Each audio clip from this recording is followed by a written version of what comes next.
nothing's for sure. It's showtime, folks! Yeah.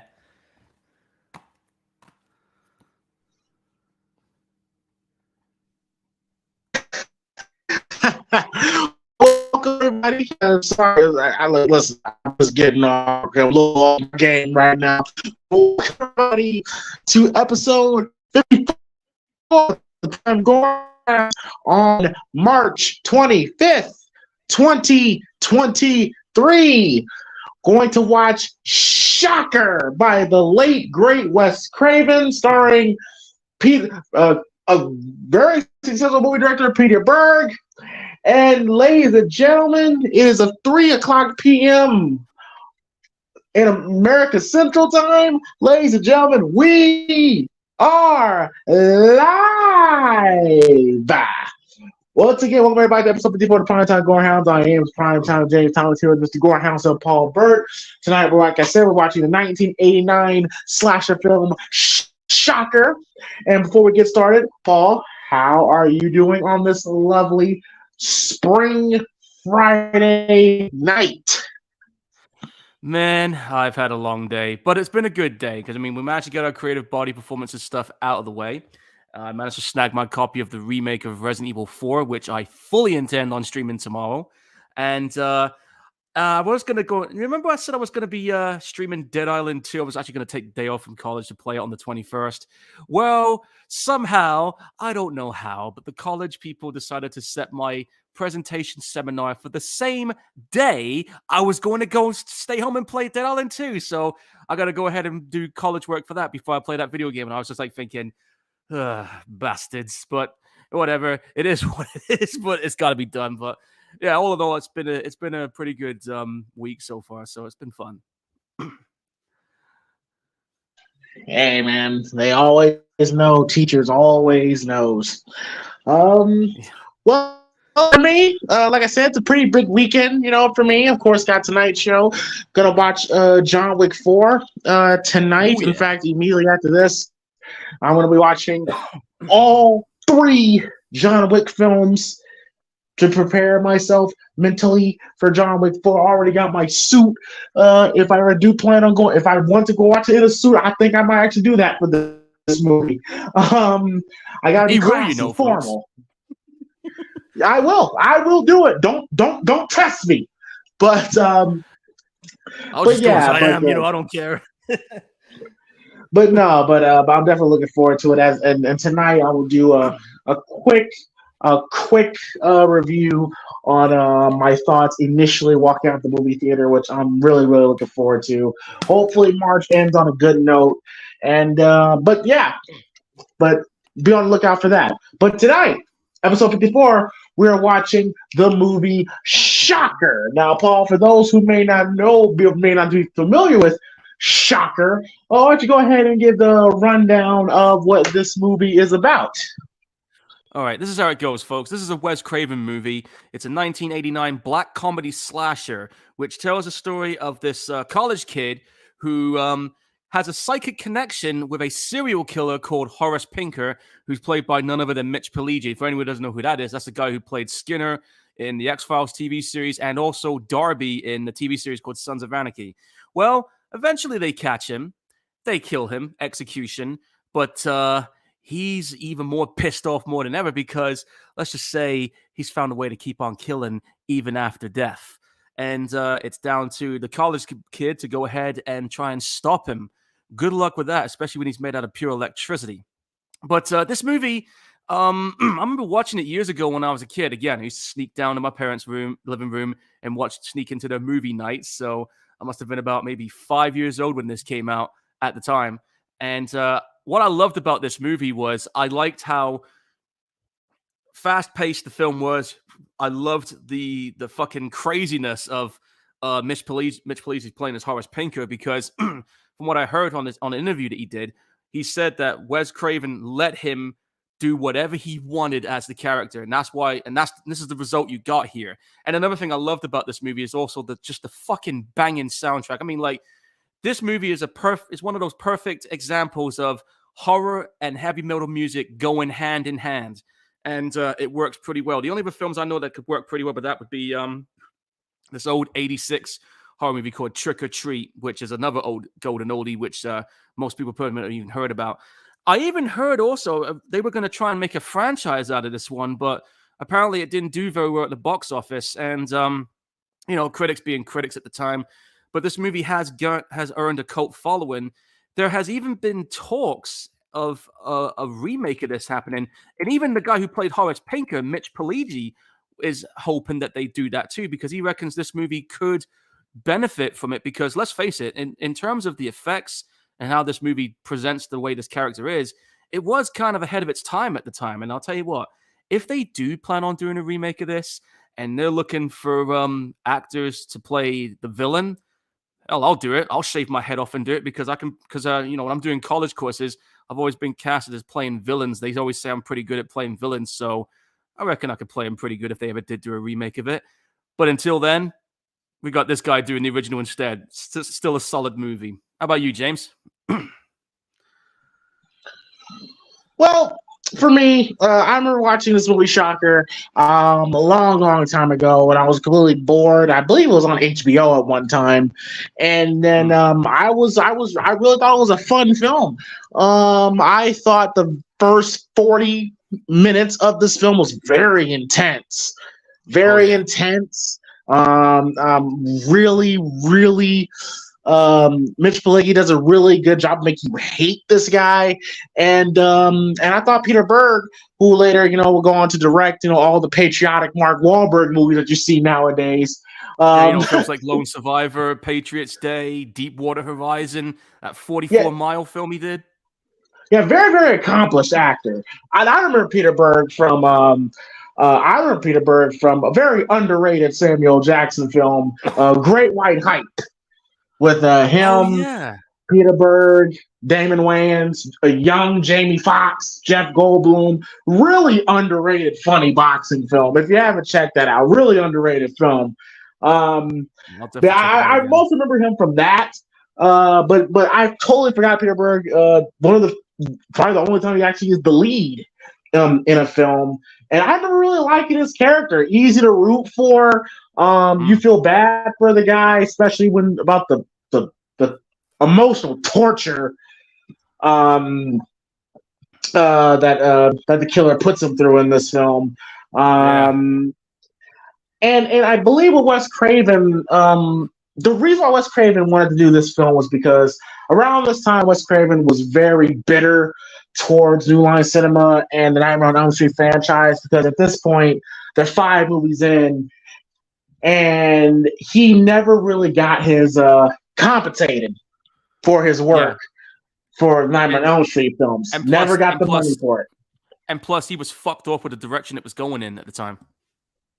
Yes, because he believed Dream Warriors was going to be the end. And in some cases, it should have been. In some cases, it should have been, yes. So he was very, very bitter towards that franchise and towards New Line.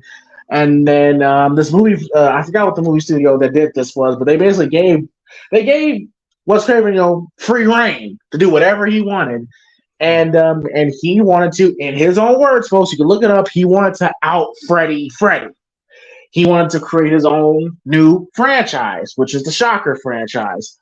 And I believe they say the reason why people didn't really like this film was because they say it's a Nightmare on Elm Street ripoff. And you do see parallels.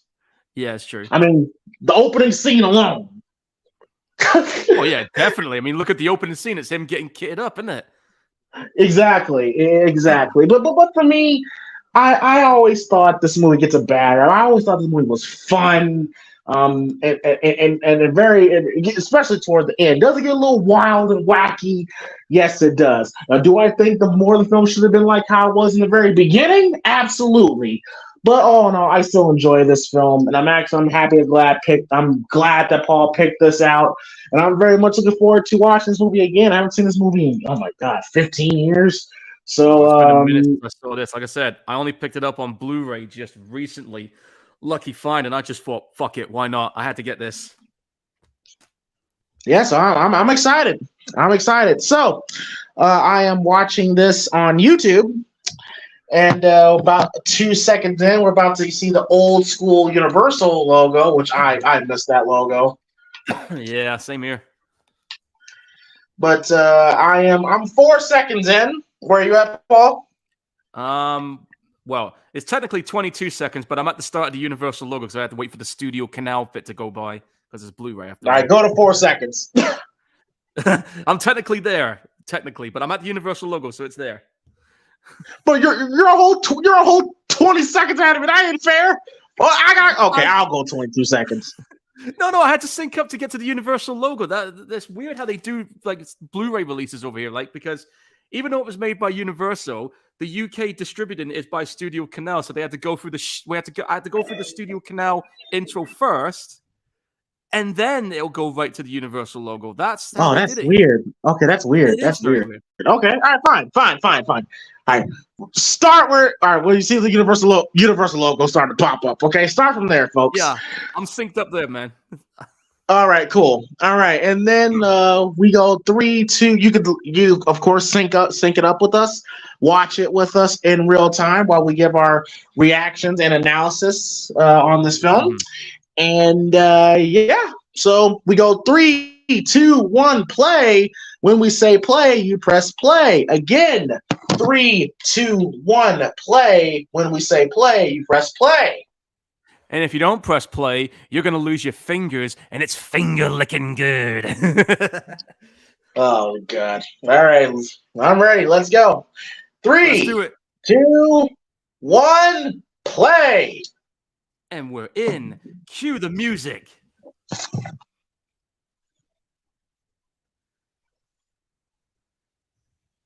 There it is. The music was done by Dudes of Wrath, which featured... I know one of the vocalists was Paul Stanley from Kiss, and the drummer was Tommy Lee from Motley Crue. I fucking love this song, too. Got fucking all-star team of musicians there. Oh, yeah. That's one way to fix a TV. Hey, you never go wrong with a good rock song start a horror film. Oh, no, it's like I said. I miss that. Don't you kind of miss that? Oh, dude, I miss it all the time. I wish they do it more. It just, like I said, metal and horror music, if done right, is a winning combination. And this is an example of that. Nice tattoo.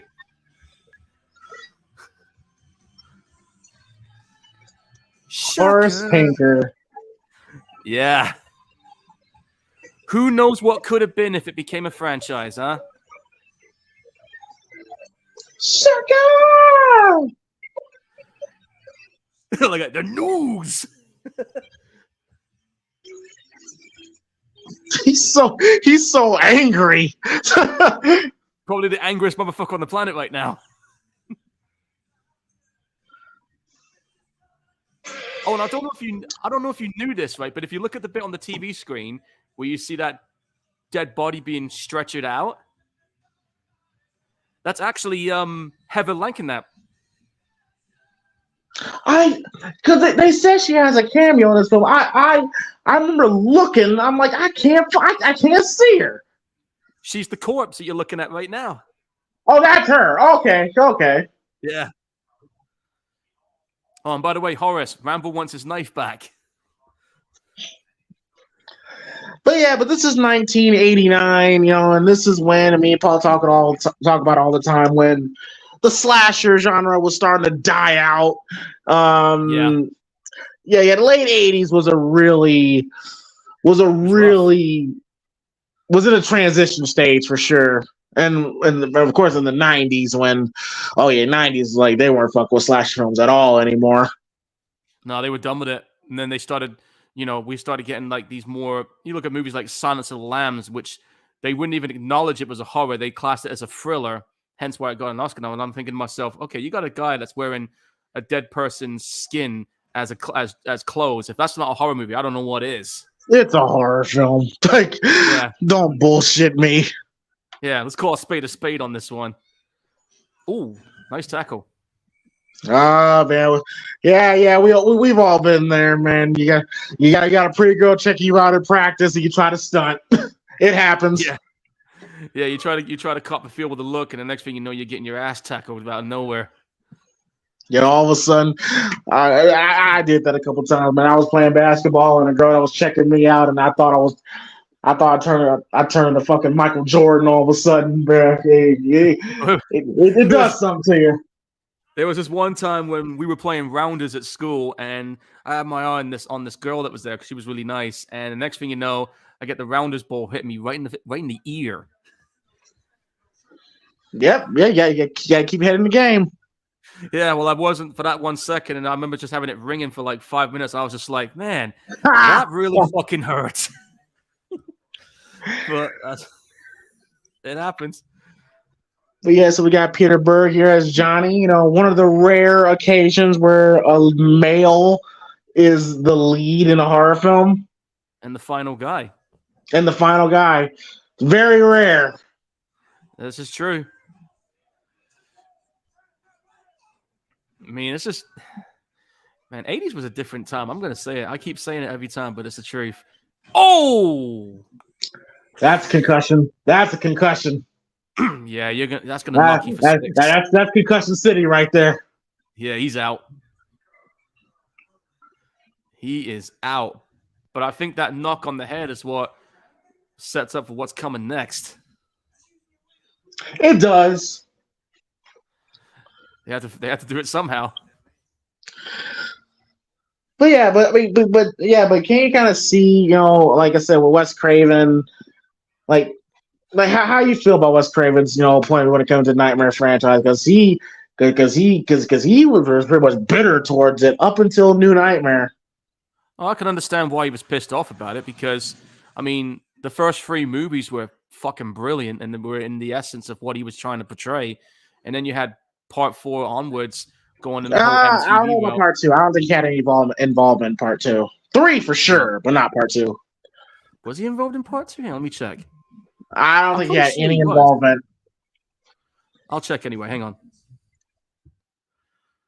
I'm pretty sure he had something in there. Oh, based on the characters written. No, he wasn't involved in the producing of it. But yeah, you're right. He wasn't involved in Part 3. I mean, 2. I mean, but he was definitely involved in 3. He wrote the screenplay for it. But yeah. Yeah, I just feel when it comes to that, like, and apparently the same thing happened with John Carpenter too, where he wasn't compensated, you know, for his work for Halloween. And it's just another example about how cutthroat and dirty Hollywood is. Yeah, that's how most of them make the money these days, isn't it? You've got to have that like cutthroat mentality, otherwise you ain't gonna last. And we see Johnny with his girlfriend, and this is when. Bit of a Nightmare reference there. That's another thing I kind of trip. I love Wes Craven. But sometimes, like, okay, you say you don't like the Nightmare films, you try to get away from it, but you do Nightmare shit in your movies. Yeah, you definitely know that. I mean, especially when you look at Scream, he had a cameo wearing a Freddy Krueger jumper. Yeah, I'm just like, all right, Wes, like, which is it, bro? It's like, come on, man, let it go. But, you know, he's done a bunch of other cool films as well. I mean, a lot of people know him for Nightmare on Elm Street and Scream, of course, but you got to think about the other films. Serpent and the Rainbow. Serpent and the Rainbow, yeah. Hills Have Eyes. Was he a porn director? I'm sorry, prawn director at one point? I think he was, yes. Yeah. Mm-hmm. I did hear about that. Gotta start somewhere. You got to start somewhere. Yeah, that's true. But this is when I'm sorry to cut you off, but this is when the movie it's actually pretty fucked up what Horace does to Johnny's family here.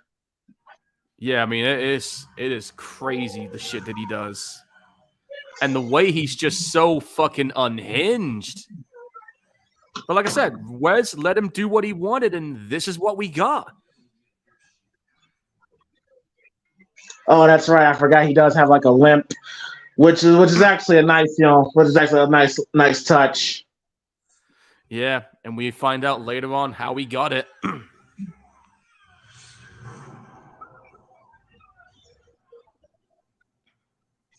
But yeah, I really remember thinking like the first hour, the first 40 minutes of this film was really fucking solid. I Oh was yeah, really into it. I was really into it. You know, but by the time he gets shocked, I mean it's still fun. But a part of me was like, yeah, I kind of wish this was the movie. But hey, either way, it's good. it's still a good movie. I mean, it's like Wes Craven wanted to try something different. He wanted to do Which he'll something. do. Wes will do. Yeah, he will do that, and there's nothing wrong with trying something different. And like you said, he was trying to outdo Freddy Krueger, which that is a tall order in itself, especially if you can create the monster yourself. Well, clearly he was trying to do that with horror, so with the dark sense of humor and all that stuff. Yeah. But again, it's like, Can you imagine that? Can you just imagine that, bro? You literally dream of your family dying like seconds before it happens. And then you go there and find out it actually happened. Oh, I'd be freaking out right now. That'd be crazy. Can you imagine? I would freak out. Yeah, imagine that in that situation. You dream this fucked up dream. You go to visit your folks, and you find they're all fucking in pieces. It's not a good experience, is it? No, people gave Peter Berg a bad rap for his acting here. I thought his acting was fine. I didn't have a problem with it. I didn't have a problem with it. Like people shitted on it. I'm like, it's not. He's fine. I didn't have a problem with it. I've seen a lot of horror films with a lot of shitty acting, and Peter Berg is far from it. Well, at the time, this was only his 5th movie at the time. So he was still looking for his acting chops. He got a little bit of it here. Yeah, I'll take him over Judy Greer any day. There you go. It's not about the world's not evil. It's about love and understanding. My God, Lord. Oh Jesus! Don't remind me of that bit on Halloween. I was like, dude, if the world was like that, then the world would probably be a nicer place. But it ain't. Then if you pay attention to the news broadcast, talk about how Johnny's that was really Johnny's adopted family that died because he was an orphan and was always beaten and stuff, and they found him. So nice little layers that they kind of added to Johnny's character here. Yeah, it's true. I see Alice Cooper in the background on the TV there. Good touch. But yeah, I mean, like when you hear about that bit, when you find out he's an orphan, I remember when I first saw it, I was like, well, who the hell was his dad? And then you get the excuse the pun, you get the shocker when that comes around. Wasn't really a shock though. For me, when I was I was like 5 or 6 years old when I saw this. For me at the time, yeah, it was. Yeah. I do not miss those days at all.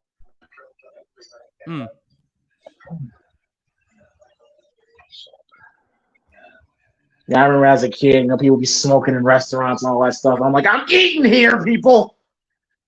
Yeah, I mean, I'm glad. I mean, it's kind of a good thing they've started the no smoking policy in these places because I remember back in the time when I used to try and eat something in the restaurants and there'd be some dude smoking next to me. I'm just like, dude, like seriously, I'm not a smoking dude, and you're trying to fucking do that while I'm eating, man. Just stop.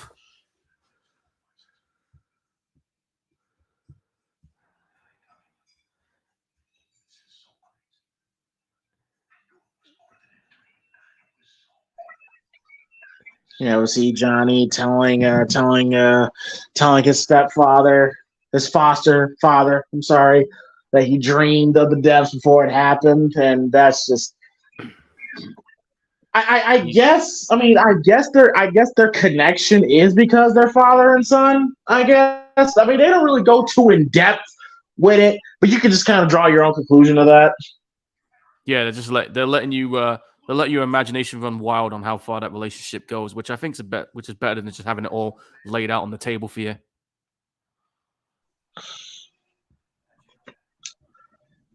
And then, funny enough, the next movie Wes Craven would do after this would be People Under the Stairs. Oh, now there's a movie I have not seen in a long time. I need to watch that one before the remake drops. But that's a classic movie. Yeah, a lot of definitely a cult classic for sure. Oh yeah, definite. But yeah, Wes Craven,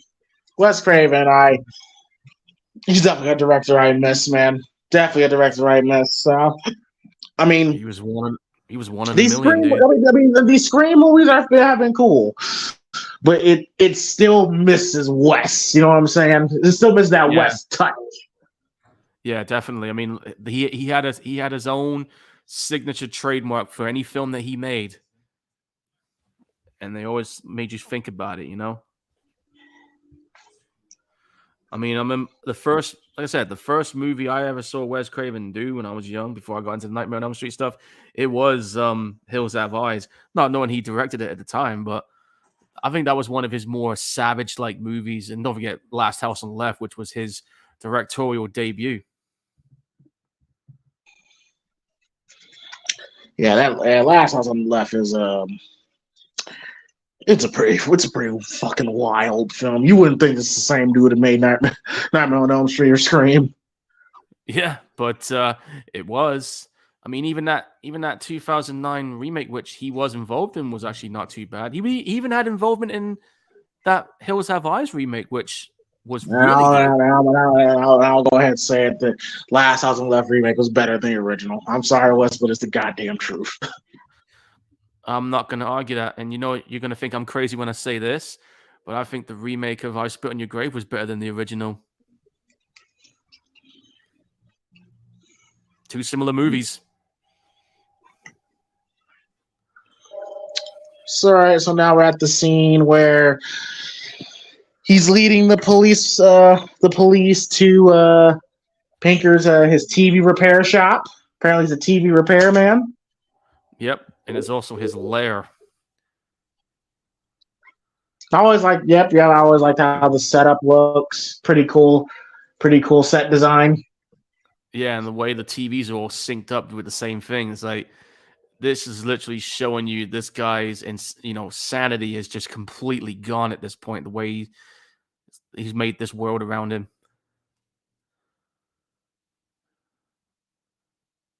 And that's another thing that's kind of I find interesting. Is like, we don't know why this guy is like he is.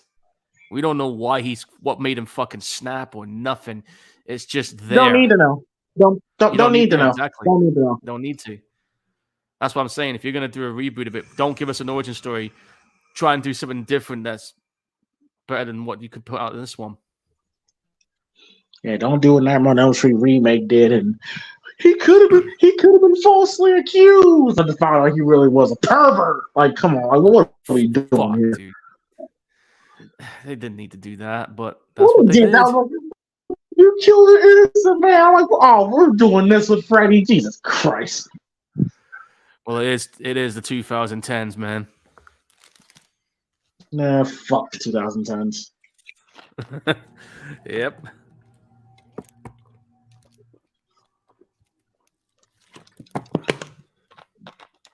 I remember correctly, don't we see like a pool of blood coming from out the wall? Oh yeah. If I remember correctly, I think you see like a pool of blood coming out. I think it comes out of I think it either comes out of the wall. I think it was the floor it came out of. Or maybe it was the wall. I don't know. But I do know that blood does show up at one point. Blood, yeah. I think it was a pool of blood. There you go, pool of blood. Yeah, right there. Yep. Mm-hmm. Yep. Haunting. And then you see this guy with his neck wide open. He's got the cop gear on.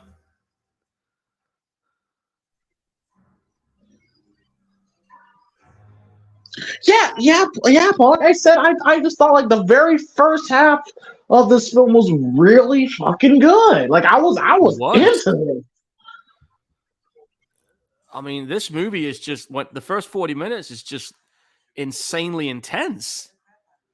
Speaking of which, that didn't take long.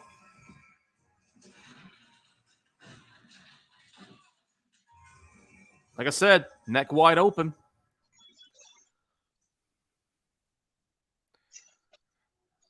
So this is his inner lair of the TV repair shop.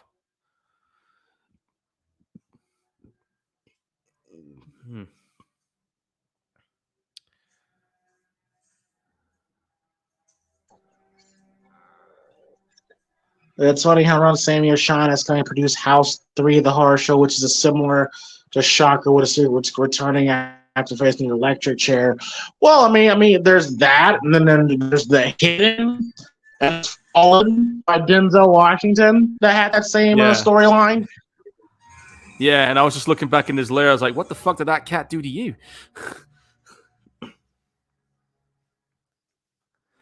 See where that cat was all hanging out? I refuse to acknowledge that. That sucked. Poor kitty. Damn, that quickly. He took him out. Dead bodies don't look like that. No, I'm pretty sure they don't. No, dead bodies don't look like that. Like, come on, man.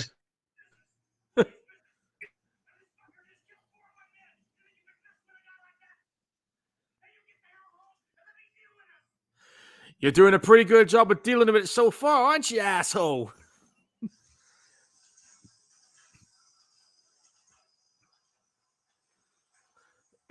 Well, news just in. Now we know what this killer looks like.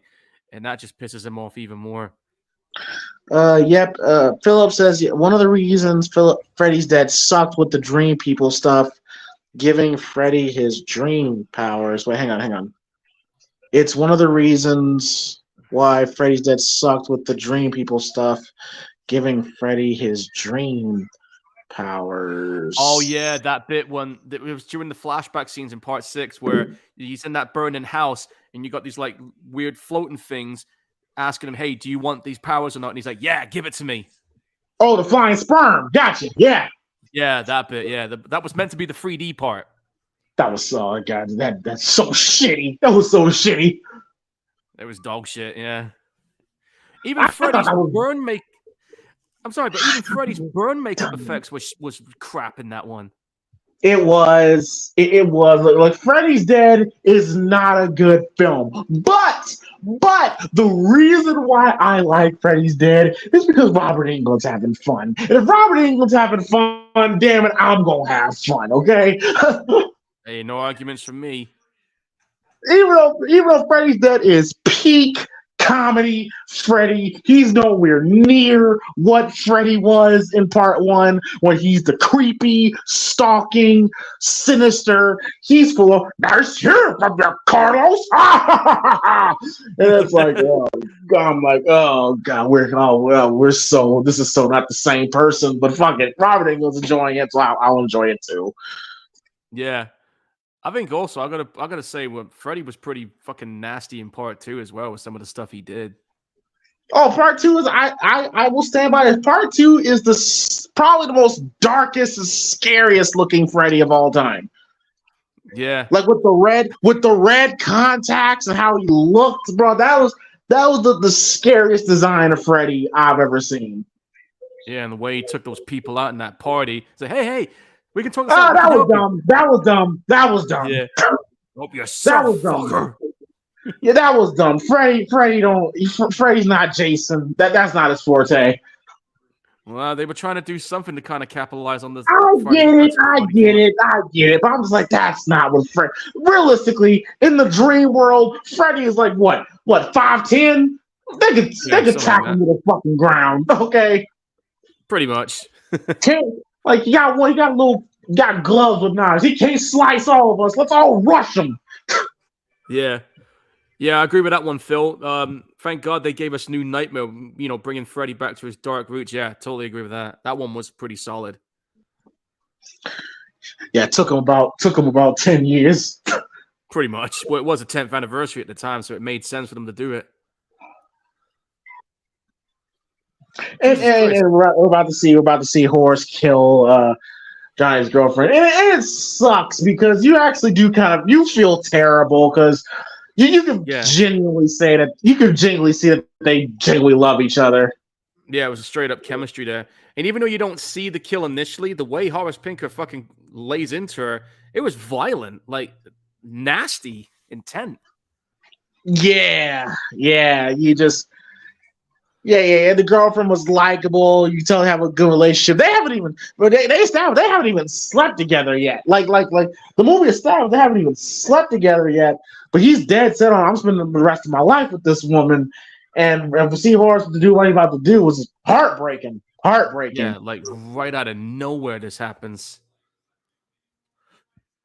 It sucked, man. But you know, you got to raise the stakes somehow, and this was the way to do it. Yeah, watching this again. And I'm just like, yo, when it get to the shock and electricity thing, okay, that's fun. But I'm like, damn, I kind of wish this was the whole movie. Maybe if they, I don't know, maybe if they do a remake of it, maybe that'll be the route they will go. And then the second film is. But you can't call it Shocker. Yeah, fair point. I would probably, I don't know, but if, like I said, I do know they're talking about doing it, so let's see what they do. And have Peter Berg direct it. Fuck it. Yeah, get Peter Berg directing it. Get me to play Horace Pinker. And I even heard Mitch wants to have a cameo in it. Listen to you. I want to do it, dude. I would definitely fucking do it. I could definitely pull it off. Because, like I said, I'm always playing. They always got me playing like villains in college short films in the last 5 years of this course. So, fuck it, why not? Yeah. This right here is just it's heartbreaking. Yeah, this is just vicious. I mean, watch what he does, man. Even though you don't see it, it's the intent behind it. Look, just bang. That's intense. Very intense. Yep. And then you see what's left of her, and with that little message, "Happy birthday." You just hate this motherfucker, man. You just hate him. You just hate him after that, bro. No, that's why it is on his birthday. Oh shit! That's even worse. This spiteful fucker went and did that. Yeah. Horace puts Johnny through hell, man. Kills his family, kills his girl. Oh yeah, probably the only in a matter of days. It feels like. Yeah, it's probably the only horror movie I've seen where a main character has had a lot of traumatic shit happen to them in one movie. You name me another horror movie that had a character that go through this much shit like this guy did. You name me one. Every horror final girl since the 1970s. Yeah, but not in the fucking not this. Yeah, not like this. People. That's fucked up. That's fucked up. Son of a bitch. But people shit on Peter Berg's acting here when he finds his girlfriend. I think it's genuine. It's very because he's speechless. He doesn't know what to say. Oh, damn, the bathtub. Oh, man, look at the blood. Is fucking what did he do to her?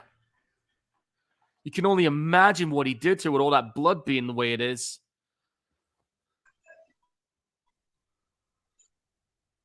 Yeah, Philip here said he liked.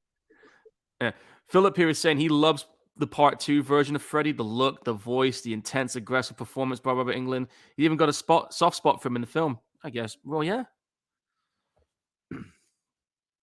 Got some special work to do, you and me. You've got the body. I've got the brain. And he literally shows him it. Yeah. Go ahead. Try it on for size. Yo, people, is underrated, man. Yeah. I actually like Part 2 to some extent, man. I mean, it is really good how they did it.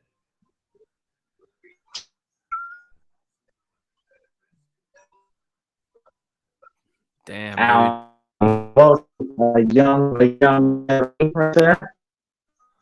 Yep. Brother Sam Raimi.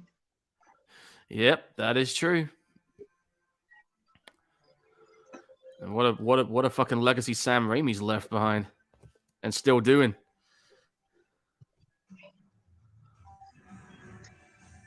Yeah, but now we're about to see where Johnny's about to dream of Horace's next attack.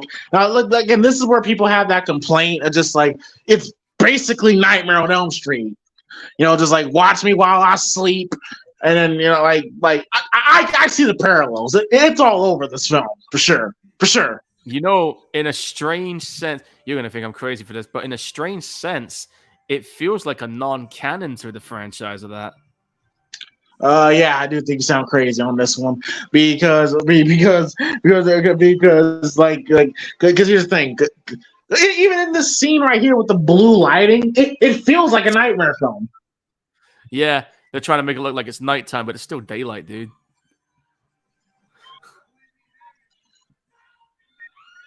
Oh, here we go.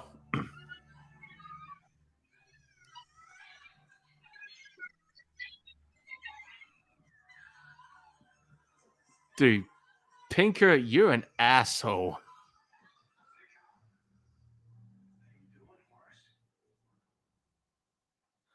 And it's crazy that he's the only one that can see him in this dream sequence.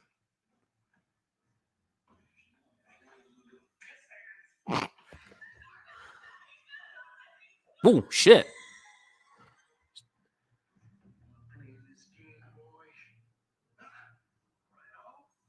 You might want to wake up, dude, because he's ready to take a fucking slash at you with that knife.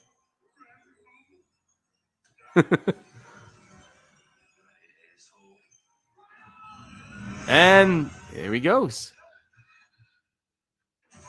He's like, where the fuck did he go? You still there, James? I'm still here. Okay, it went quiet and I thought, uh-oh.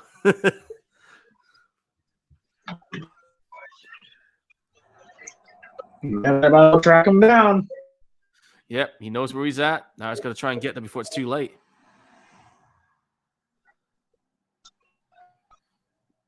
And it looks like the cops had the same idea.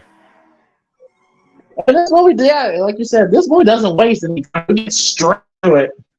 Yeah, they go straight into it. Like, no time for hanging around. We just go all in with it. Fast pace. And for a horror movie like this, you need to do that.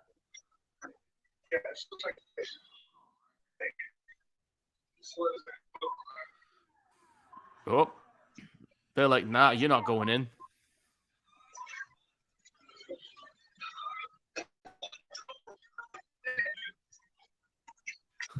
Oh, shit! The cop from Friday the Parts, wherever the red dot goes, you bang the. Oh, shit, yeah, you're right. He is that cop. That's funny as hell. Oh, what the fuck? That's hilarious. All right, then. Well.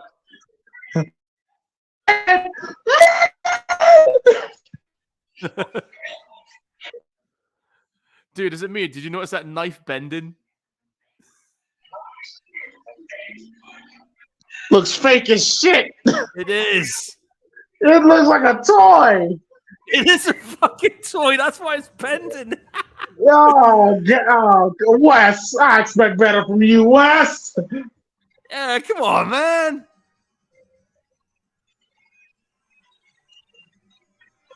Now the chase is on. Yep. Well, so much for that idea. He's like, see ya.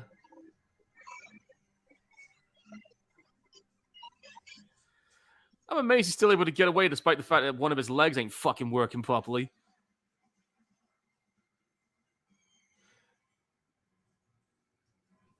Well, he's about to do something crazy. If this works, it will work. If not, that's a good plunge. Go get him, Johnny. Go get him. Made it across. You better hope he's got some fighting skills for this guy. Oh, nice drop kick. he drop kicked. he shotgun drop kicked. Nice suplex. Oh, they're putting on some wrestling moves here. He drop kicked the shit out of him. He drop kicked him like he was Gunther. Yeah. Oh, nice punch. Oh, that what I like about this too is like he's not a punk. He'll fight. He'll fight. Oh. They're putting on a good fight scene here. Ooh. Shh. I think that was a real knife the way that sparked out then.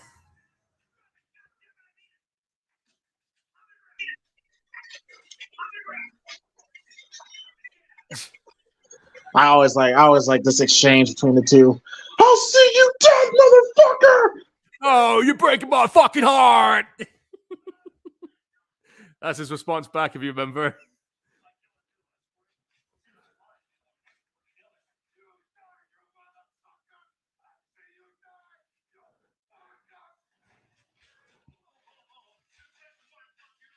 See? I always like the exchange. I always like that scene. Like Paul Peter Berg, like you buy it, you believe it. You know, it's like yeah, like he has like that intense hatred for him, and I don't blame him. It's very convincing. You said he wants to be there for the execution. It's over. Now let it go. I want to see a guy die.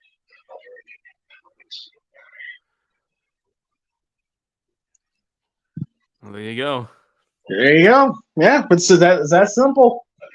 I mean, we'd both be in that situation too if we want to see somebody we fucking don't like want to go. Oh, fuck. I know who this is playing. That's Megadeth.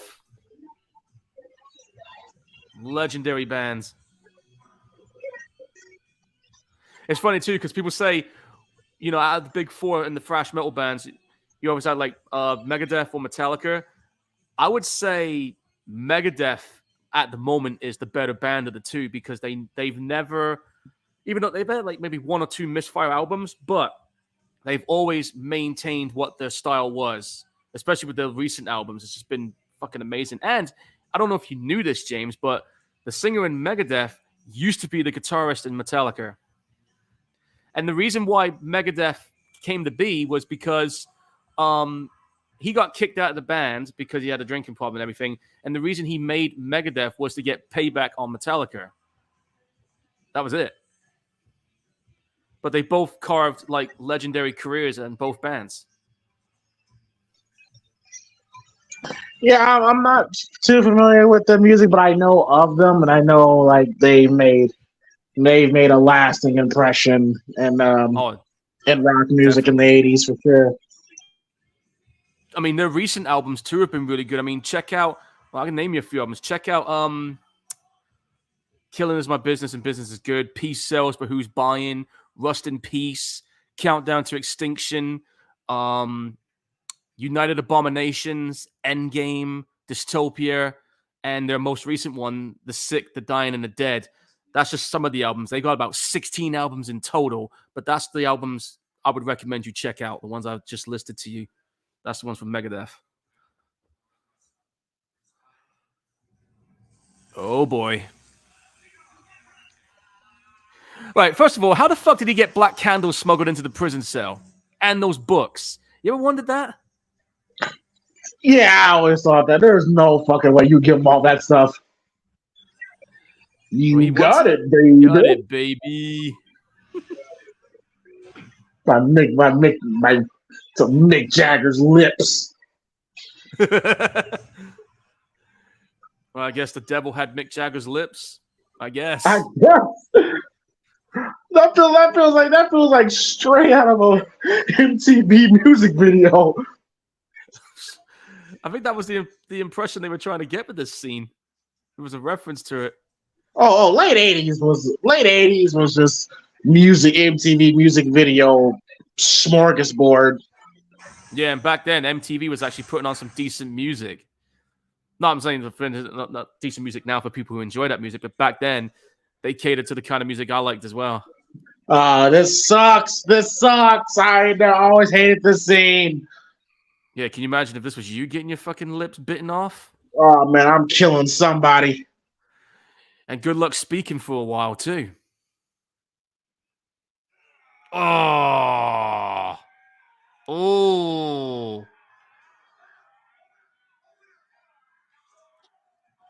I'd be pissed at the fact that I've just lost a few fingers because I'll be beating the shit out of him because I can't play any video games. Finger licking. This dude doesn't give a fuck, does he? Now, who said it better?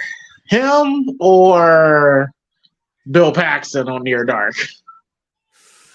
That's a tough one to call right there. Because both had their own unique traits to it. But I guess in terms of just plain insanity, I'm probably going to go with this guy. Simply because he just doesn't care. What about you? I gotta go with Bill. Fair enough. Bill made that line iconic. Yep, that is true. Fucking damn good vampire movie as well.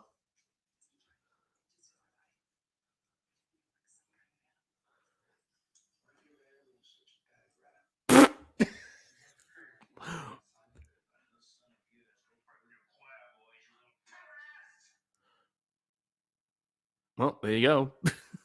All right, here we go, guys. I'm just gonna hang back a minute because we're gonna have a little bit of a reveal here. Really good scene. Yeah. And I love Peter Bird's facial reaction to Pinker's speech. Yeah, the revelation he's about to get.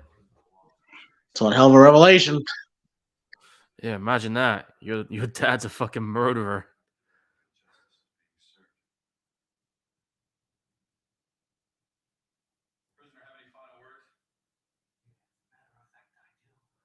Oh, here we go.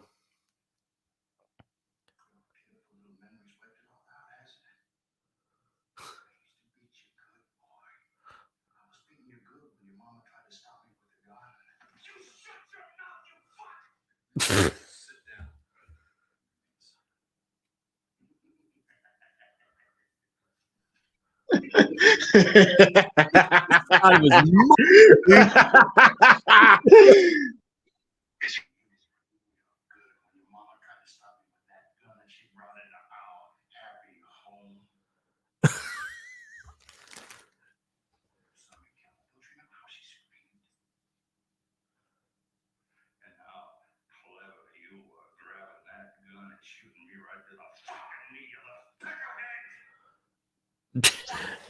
Damn. You little peckerhead.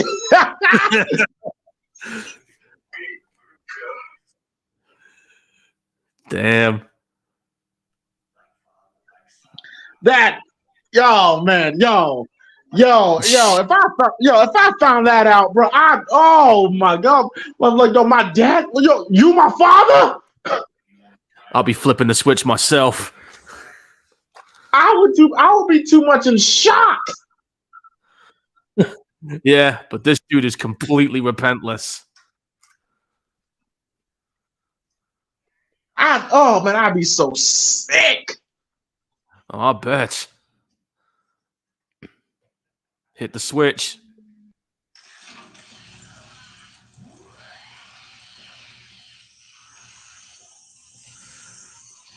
Oh god, when I think of execution scenes, I keep thinking about that one scene that I saw on that Faces of Death documentary, where you see this dude just getting electric chaired, and they taped his eyes, and the first time he was still breathing, and then the second time you just see his eyeballs exploding out of his face. Yeah, I hear that those electric chair executions, they're not a pretty sight. They're not. And they never will be. I think that's why they got rid of the death penalty. Yeah, some of them still do it though, but they do it with that lethal injection thing. Oh, hang on, not done yet. Some deserved chair, if you ask me.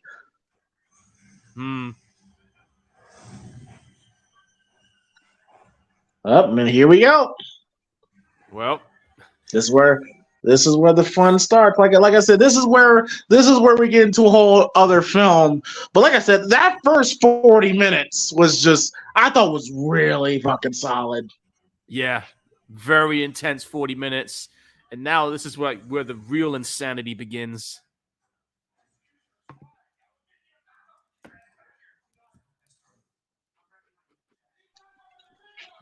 It's kind of like Face Off. Before they actually do the Face Off, I actually kind of wouldn't have minded to see Nicolas Cage be Castor Troy. You know what I mean? Oh yeah, he knows how to play crazy characters. I'm definitely looking forward to. I mean, it's Nicolas Cage. I mean, yeah, I am looking forward to seeing what he does on Renfield. I'm looking forward to that. Yeah, sometimes you gotta you just gotta put him in the right role. Sometimes sometimes you gotta rein him in. So you can't let Cage be Cage. Sometimes. I mean, did you see him in that film called Mom and Dad? Like, he was just fucking batshit nuts in that movie. Paul, this man comes out with new movies every fucking week. I can't keep up. Well, that movie came out in, I think it was 2017, I want to say. And he did that other film, Mandy, and Color Out of Space, which is a really good sci-fi horror. Like, you might enjoy that one.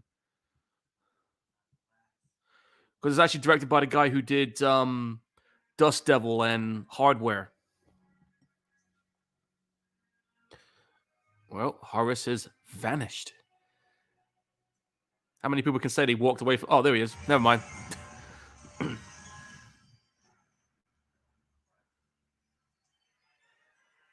kind of crazy how this body just burns up like this.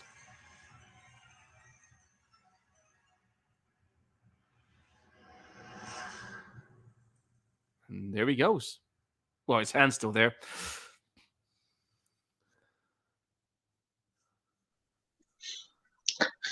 That chair kicks ass. Yeah, it does. But little do they know. I always chuckle at that line. That chair really kicks ass. Oh, yeah. It definitely did. That chair must have some serious voltage in it. I'm like, ain't no goddamn lecture gonna do that to somebody. Come on now. Unless it's made by Raiden, but we'll talk about that another time.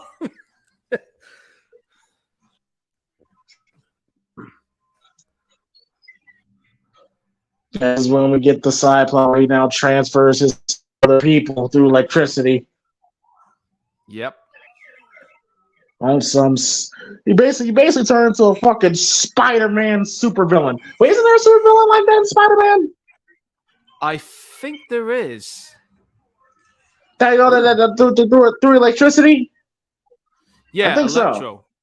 Yeah, Electro. Yes. And he just twisted that dude's head a full 360. Ah, you banged!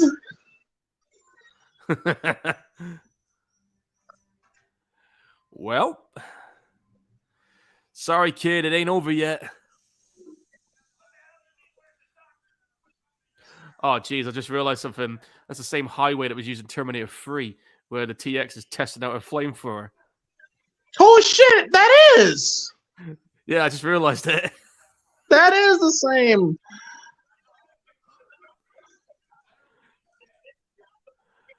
I don't know how I've got a memory like that. It's just how it is with me. And the amount of shitty, dog shit, ass water Terminator films that we gotten. You know what? People, I now look at Terminator 3 and be like, you know what? Terminator 3, not so bad. Yeah, Terminator 3 was good. I mean, my favorite sequel outside of the first two, with the exception of Dark Fate, would be the fourth one. And you see if you can guess why I like the fourth one. What, talk about Terminator Jenna shits? No, Salvation. That's the fifth one you were Oh, talking about. Salvation. Yeah. Yeah. I actually go to appreciate Salvation now. The reason why I like it is because they did something I always wanted to see them do, which we only got glimpses of. And that's the Future War. This is true. We never had a full movie of them in the Future War. You're right. Yeah. And I was hoping to see more of that. And then we ended up getting Genesis, which that's the only one in the series that I really didn't like. Paul. It's Jenna Shits, not Genesis. Right, correction. Jenna Shits. That's the only one in the series that I truly did not like. Oh yeah, talk about Terminator Jenna Shits, where it basically says, yeah, that first Terminator, yeah, fuck it, it doesn't matter no more. Yeah. And you know, I know people have their feelings about Dark Fate. I understand it, but it did feel like a proper follow up to part 2 for what it's worth. People killing off. Put my teeth back in. You fuck. The fact that they killed John Connor off, it didn't surprise me. I was actually kind of, I guess you could say, kind of expecting it because you can only take that story arc so far. So I didn't have like a real big problem with it like most people did. Was the film perfect? No, but for what it was all right in some aspects. But that's just me. Oh shit! I hate it. We'll be watching them eventually, dude. You know that'll be happening. And of course, Cammy and Wes Craven filming out some supernatural shit going on. Well, at least he gets to see his girl again. Although not I looking her best. I mean, I don't know if this is. I don't know. The blood makes her a little sexier. Hey, that's all you, bro. That's all you, bro. I don't know. It's just me being fucking nuts.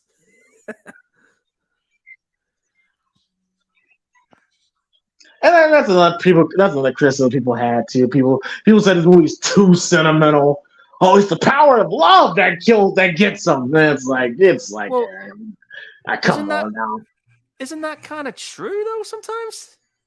Oh, it's the same thing with Nightmare Part 2. You know, like it was the power of love that got Freddy out of Jesse's body, and I get it. You know, people are like, oh, this is cheesy shit, but hey, if it works, it works. It's part of the charm.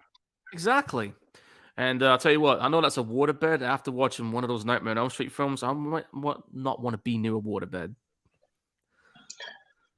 And waterbeds. Waterbeds actually really relaxing and actually pretty therapeutic too for your body. Yeah, I was thinking about maybe getting one, but I don't know where to find one really. Oh, bro, you can't, bro. They're rare. Nobody buys waterbeds anymore. Yeah, and I think that might know why too. I think they might have saw that episode of 1,000 Ways to Die where that one guy was handcuffed to the bed and it was a stag night and he had heels on and it pierced the bed. He ended up drowning in it. Oh shit, that sucks. It did.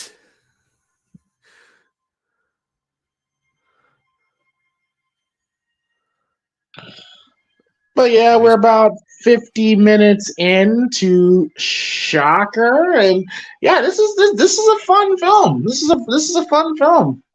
Yeah, it's flying by, but we're still entertained by it and still engaged. Yeah, I'm liking, Horace Pinker. You know, I'm enjoying Peter Berg as Johnny. Like, I feel for the guy. I want to see him succeed. I hate motherfucking Horace. Yeah, this is good. This movie's giving you exactly what you want: someone to cheer for and someone to hate. And you don't get a lot of movies that do that nowadays, but you got a clear-cut good guy and a clear-cut villain. That is true. No, you don't. This sequence is crazy. Yeah, I remember. I know it's coming. I know it's coming. Yeah. Up. This whole 10, 15-minute sequence is insane. This was wild when I first saw this. I was like, man, we really gonna do this? Okay, then.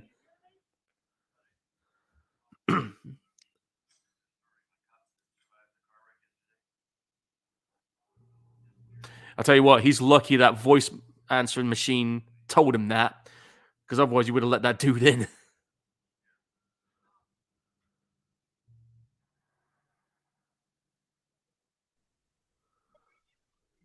Oh boy.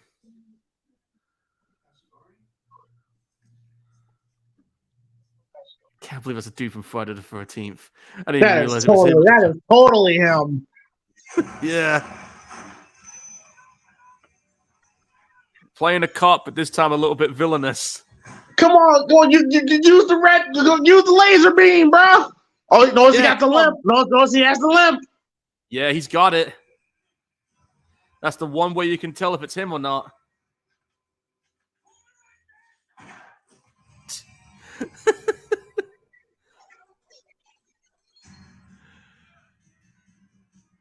Is that the same alley that was on Boys in the Hood? It fucking is. Yeah, I think that is. Yeah, I think that is. Yeah.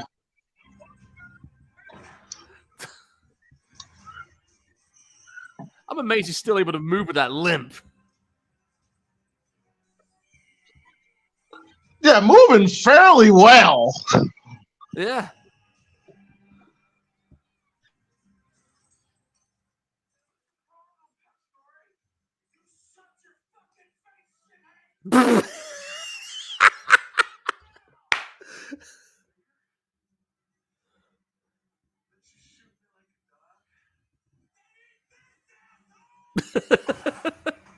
Oh, got him in the arm.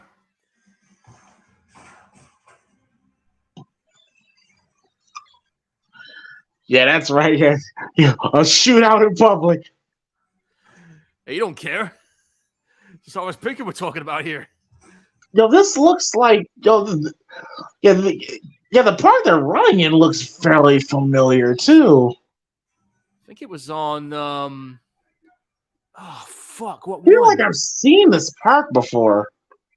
Was it a horror movie or an action film? Either or. So you should have picked a better body, you gimp. Well, that's him gone. I think. Yeah, body's getting weak. Yeah. Bit of a Jason Goes to Hell vibe. He's got to swap bodies, but the person that he's controlling ain't going to survive this procedure.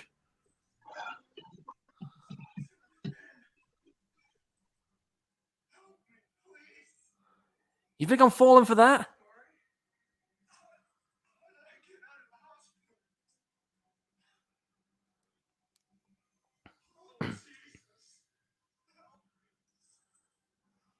I ain't buying that, dude. By the way, this guy that's jogging, that's actually Jonathan Craven, Wes Craven's son. Oh, shit. Yeah. And the kid, you won't believe who that is. What kid? The little girl? Yeah, that's Wes Craven's daughter. Ah, okay. Well, that's funny. Yeah, I'll let you say fuck. Ow. And I think if I remember correctly, Jonathan Craven, he produced the Hills Have Eyes sequel to for the remake, and I think he directed another film as well called, I think it was called Mind Ripper, which was technically a Hills Have Eyes 3, but under a different name.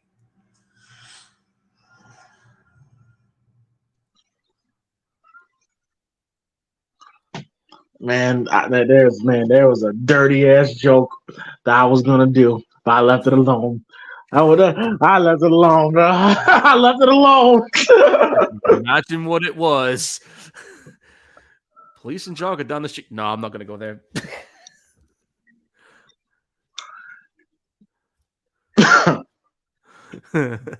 Yeah, this little girl here. Yeah, that's Wes Craven's daughter, Jessica.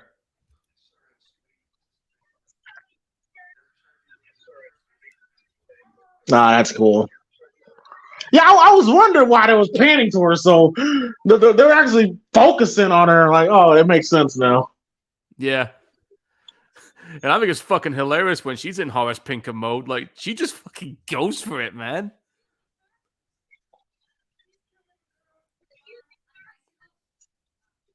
Yeah, he's like, this whole sequence is fucking crazy. That's why it's so damn good. It's entertaining. You don't see a lot of movies doing something crazy like this.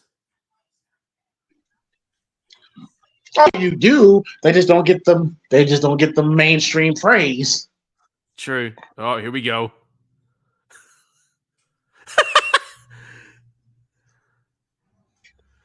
Got the limp going on and everything. Got the limp. That's hilarious. Did she tell like, come on, fucker, start? Yeah.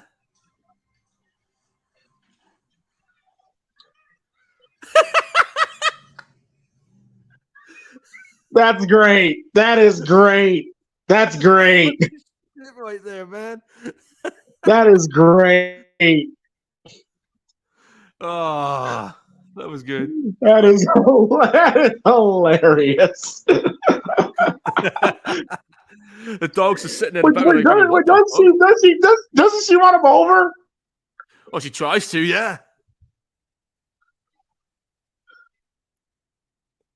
Speaking of which, those parents are not even taking notice. How do you not see that coming? How do the people in the background didn't take notice of that attempted roadkill incident?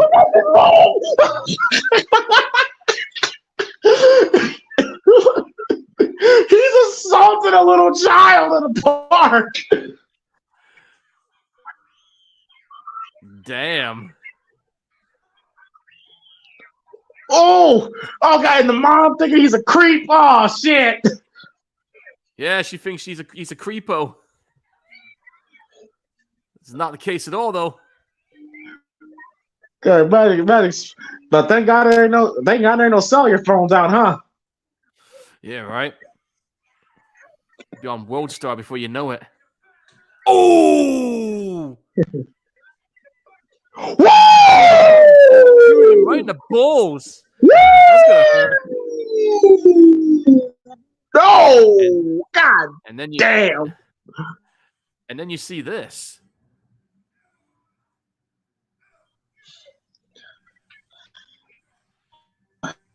Dodgy 1989 special effects. That's what I mean. Like, if you're going to do a remake of this, you can imagine how you could pull that off now with the effects. You could do it a little bit more better. Like I said, this movie was ahead of its time with the idea. By the way, this guy here that's coming up, he's actually, his name is Kane Roberts. He was the guitarist for Alice Cooper for a while. He was known for looking like Rambo at sometimes at some of his gigs. He had the get up and everything. And he's a big dude as well. I was low key hoping that the little girl will stay possessed just a little bit longer. That shit was entertaining. It was, yeah. Well, good luck getting that necklace. Yeah, good luck.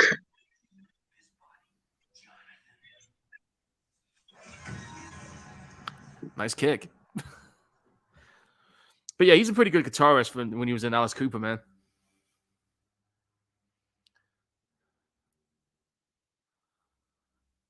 Yeah, he had to get out of there. He had no choice at that point because that guy was going to start possessing everybody in the park. But can you imagine how scary that would be? Like the man you sent to prison, is back and transferring his soul into different people that's close to you. That's terrifying. Dude, I'll be suspecting everything and trusting nobody. Just look out for someone with a limp. Yeah. I'm blowing his head off with a shotgun. But the problem is, though, you're not killing him. You're killing the person he's possessing. You're killing the person. Yeah, you just can't kill him, Yeah. Right now, he's unkillable at this moment.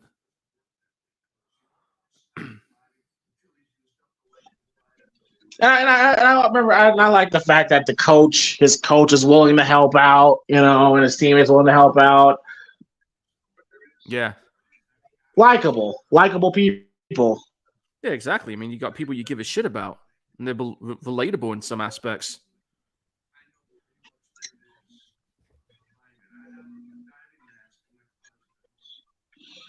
Yeah, this dude looks like Billy Blanks. I was almost about to say that too. Funny enough.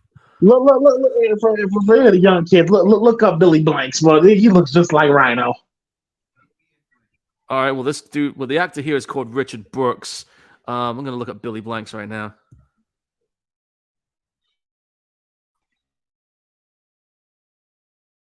Oh yeah, shit. You're right. Oh, he was also on that fucking. Oh, so he was the guy that was on that last Boy Scout movie, the one that shot people in that football game. Oh yeah, underrated. Oh, underrated Bruce Willis movie. Yeah, I got that And shout over out to here on Bruce. Blu-ray. And shout out to Bruce Willis, man. That sucks about what he's going through. Yeah, I mean, it started off with that speech issue thing, and now it turns out he's got full-blown dementia. That And it is sucks. soul destroying. And it sucks, man, because like I was talking so much shit about him, about like like what the fuck happened to you, bro? Like I was making jokes that Denise Richards not only took half your money but took your personality in divorce. Now knowing that he was slowly deteriorating mentally, it just makes me go, damn. Yeah, and also his last 3 movies he's done, the Detective Night trilogy. I know people have been giving that positive reviews. I need to check them out myself, though, because they just recently released his final movie that he did. And it makes sense. And I was always wondering, like, why does he keep doing these movies? But it makes sense. He was doing as many movies as he possibly could, By the to way, make money. Yeah, and by the way, there's a continuity error there. You know, they just got out of that fucking river, right? How come the upper part of his pants is dry when he went all in? I tried that, man. I tried to ignore that, man. But you pointed out. But you pointed it out, bro. Sorry, dude. It's just me with my theater head, my dramaturg head. I seem to dissect movies a lot more these days. But I was a Bruce Willis guy for the longest time, and Die Hard is one of my favorite action movies ever. And yeah, and it just to see him, because I thought he was one of the more charismatic, funniest actors in Hollywood, man. And when I just saw that, like when I saw him in these recent films, he has like nothing to him. It's like I had to be like, what happened to you, dude? And like now I know. It's like damn. Yeah, I mean, like, some of the films he's been in that I've seen were really good. Films like, of course, the Die Hard film series is Last Boy Scout, Looper, Armageddon.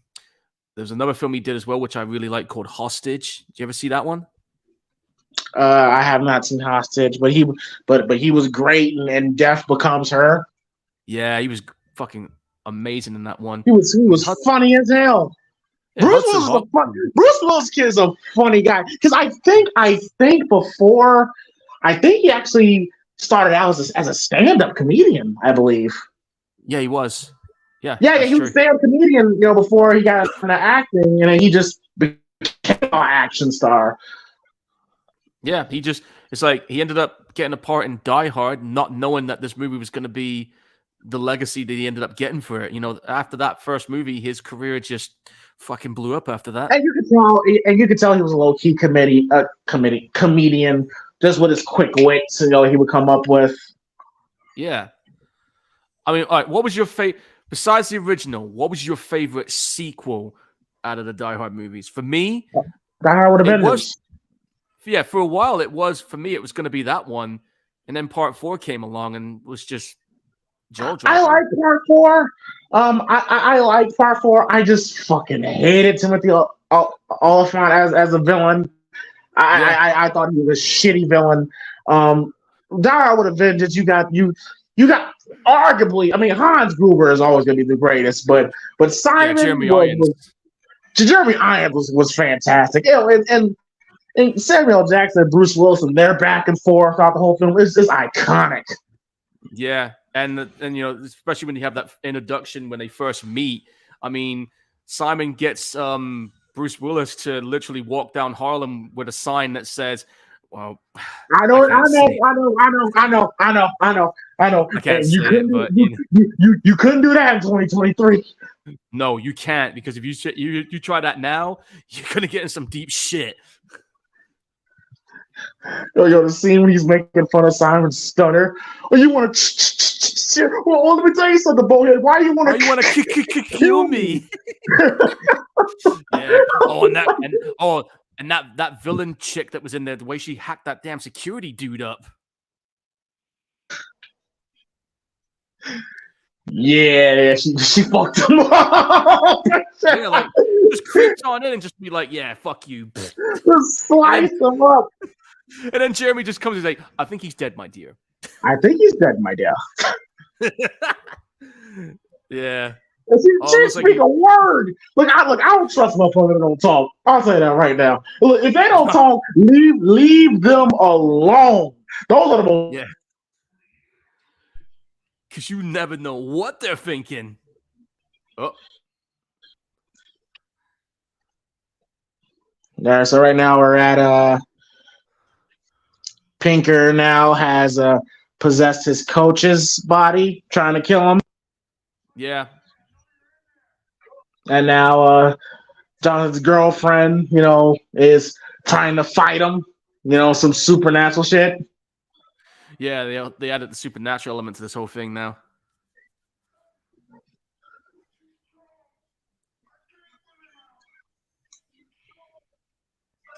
He's about to kill his coach. He's about to kill his coach in front of him. God damn.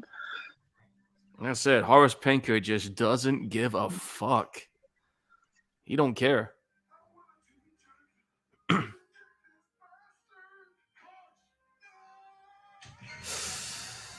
Damn.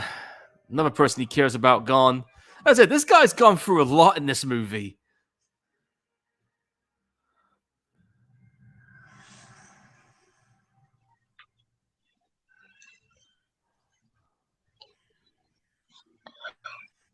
Yeah. The effects, some of the effects it didn't really age that well.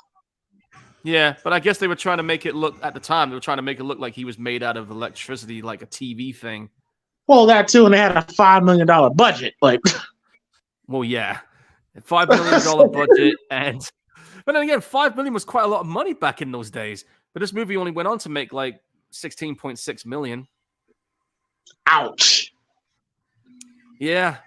Ouch. That's that's ouch. It made Terrifier 2 money, but that movie was successful because it was an indie film. But for a movie like this, you should have had a lot more than that.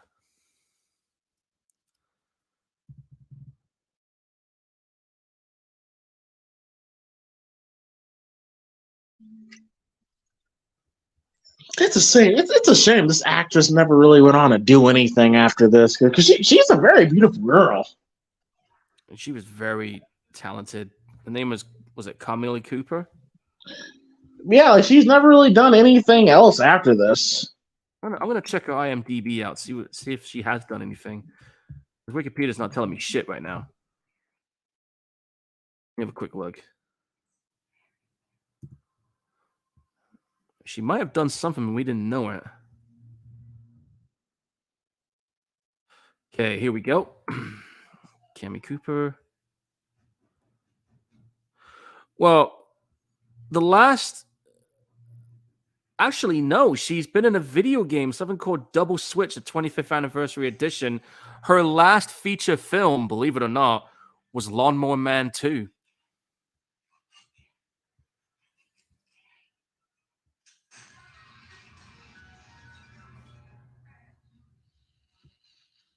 He's getting juiced up.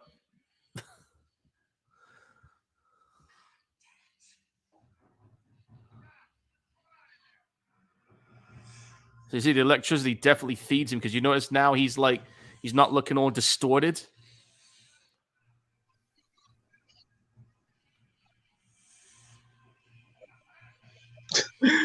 That's great. That's great. I think I can. I think I can't. Yeah.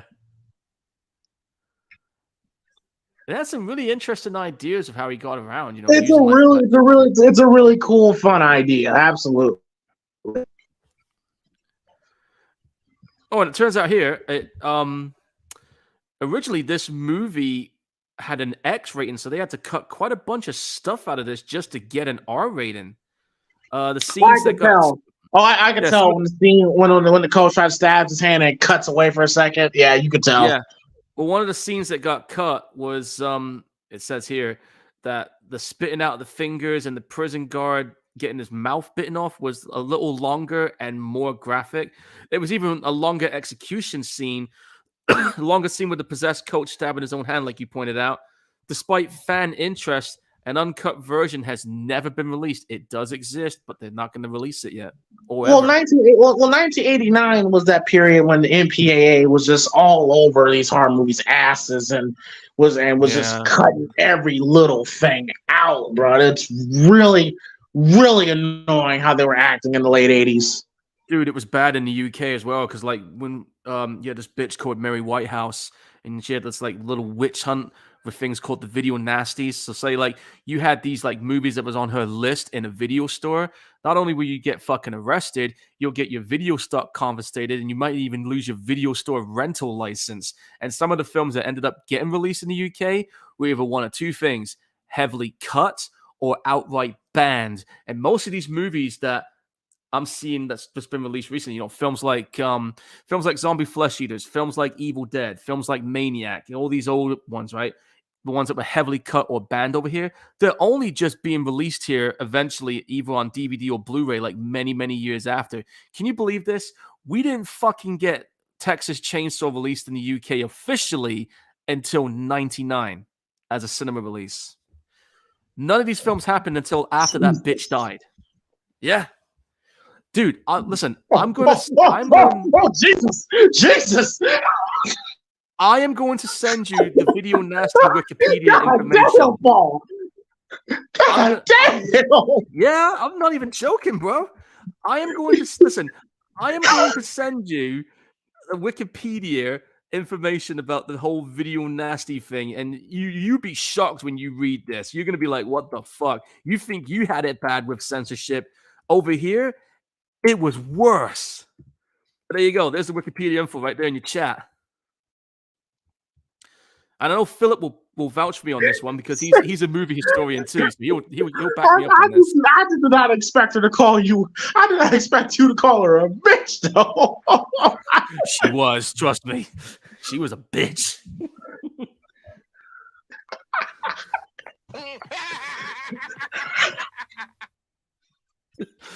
It's true though. Her name was what was her fucking name? It was Mary Whitehouse. That was her name.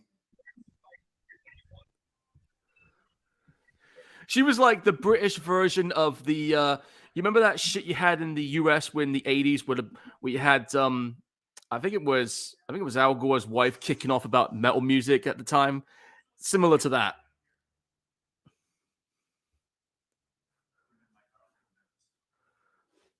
But yeah, if you get a chance to read that Wikipedia link, man, you'll see what I mean. Yep, something very important just happened just now. Yep. Somebody got possessed. We didn't know it yet. We just didn't know it yet. But we're about to.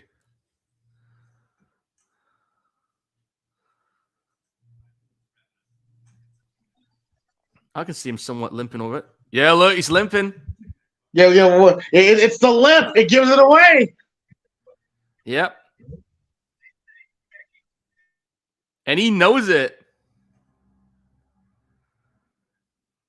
Evil bastard, you.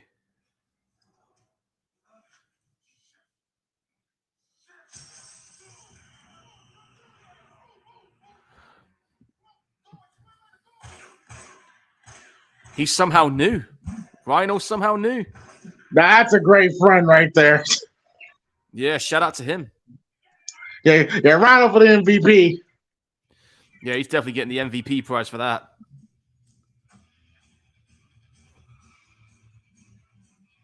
Oh, I know this fucking band. What are they called again? I think it was shit. I'm pretty sure it's Voodoo X. Hang on. Let me listen. So now we got, while Paul listens, we got Pinker now has possessed Johnny's foster father, and now he's chasing him all around the city.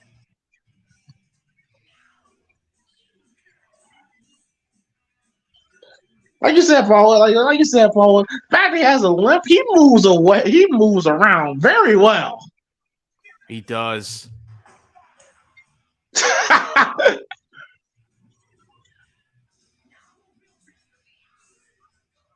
Yeah, this is either Demon Bell by Dangerous Toys or The Awakening by Voodoo X. It's one of those two. Either that or it's Different Breed by Dead On. Sounds like one of them three. And and I believe and he has the limp because he said that he shot him in the kneecap, right? Yeah, he blasted him in the knee with a gun. Yeah. Which that will fuck any regular person's knee up for sure. Yeah. Oh, thanks, Lou. Thanks for pointing that out to me. Yeah, the US version with that music censorship thing was the PMRC, which you had going on in the US with the Parents Against Metal Music in the US. And shout out to Dee Snider from Twisted Sister, who actually stood up to them in Congress. The video is on YouTube as well. Salute to Dee Snider. Yeah. And then you had that song, We're Not Gonna Take It, which was a response to that, and a fuck you to them.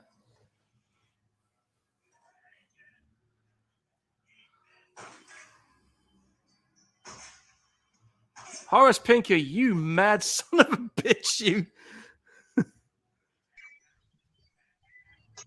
Can't aim for shit, though. Yeah. He could have killed him. He could have killed him 5 minutes ago. Yeah. He's better with a knife than... Oh, dude, you can tell that's a stage area. Look at the lighting on that background, for Christ's sake. Oh, my God. That is a sound stage for sure. Fucking CG can make that 10 times better, but hey, looks like a video game. It does. Look at that background, for Christ's sake. That's a sound stage. Come on, guys. Let's not kid ourselves here. How else would the camera get up there?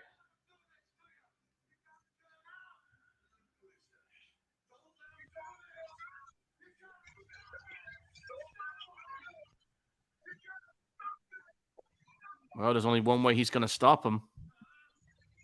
This is how he can trick you. This is true. Taking a page out of Evil Dead's book here.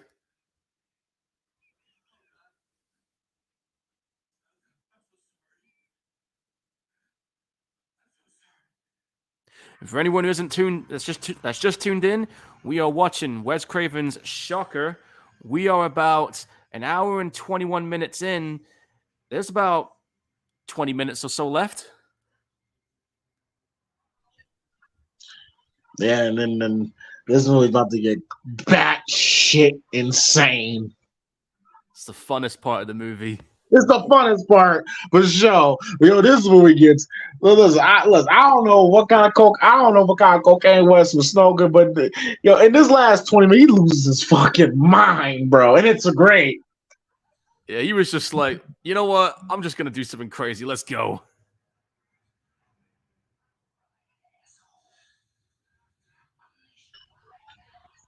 I'm nationwide now. That is crazy how he's able to move around like this.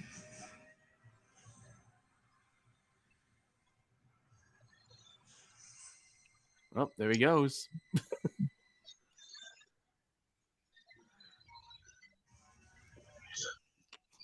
Get the hell off the soundstage. That is definitely a soundstage. Jeez. But like I said, we didn't have. Well, we were starting to get CG at the time. I mean, there was only like two or three movies in the 80s that I know of that used CG, and that was Tron, Predator, and The Abyss.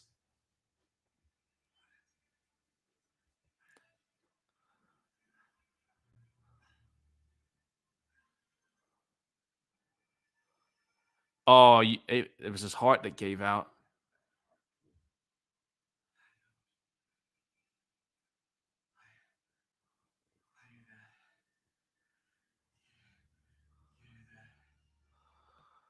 But Horace Pinker didn't know he had a heart problem. Yeah. And there he goes. Pretty much everybody that was close to him, except his friend Rhino, they're all gone now. Horace Pinker's pretty much taken everybody.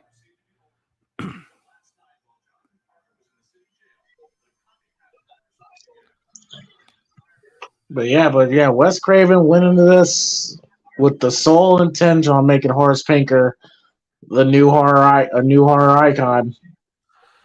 You know what? That was the plan. That was the intention. A part of me wishes it did happen because this would have been so fucking good if it continued. I don't know. How did you feel about that? Would love to have seen this carry on as a franchise? I know I would have. It'll be cool. Like I said, the concept, the idea is cool. Yeah, I would be interested to see what would have happened. And like I said, Mitch is hoping they do a reboot of this. I'm hoping for it. They've talked about it for a while. If any, because I mean, I know people have their love-hate with remakes, but if there's one film that kind of deserves to have a reboot, this would be one of them.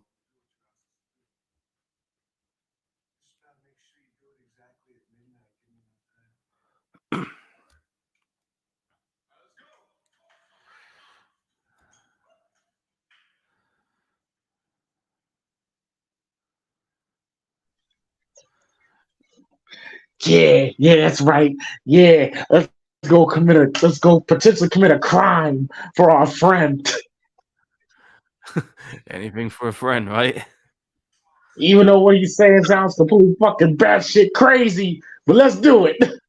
Yeah. Hey, that dude's got my leather jacket.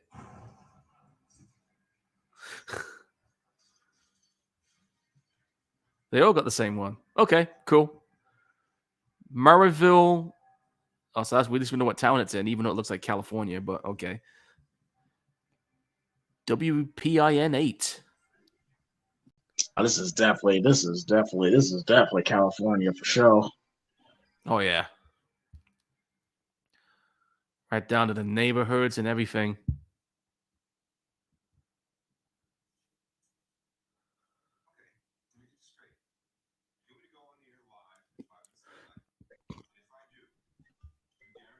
God, I so thought this was Ben Stein. He almost looked like the villain from Under Siege 2, but it's not the same guy.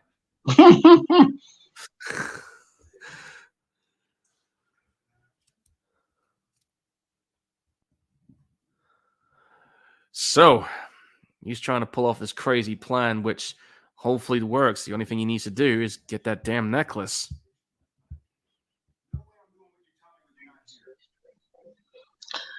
Nancy would approve. This is damn near the same plan Nancy had. Pretty much. The parallels are definitely here in this movie. Oh, it's there. You can't miss it.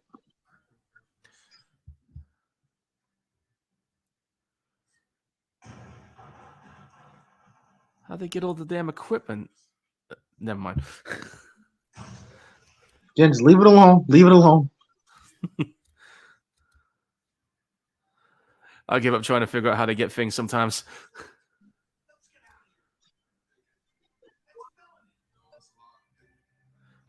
What he said.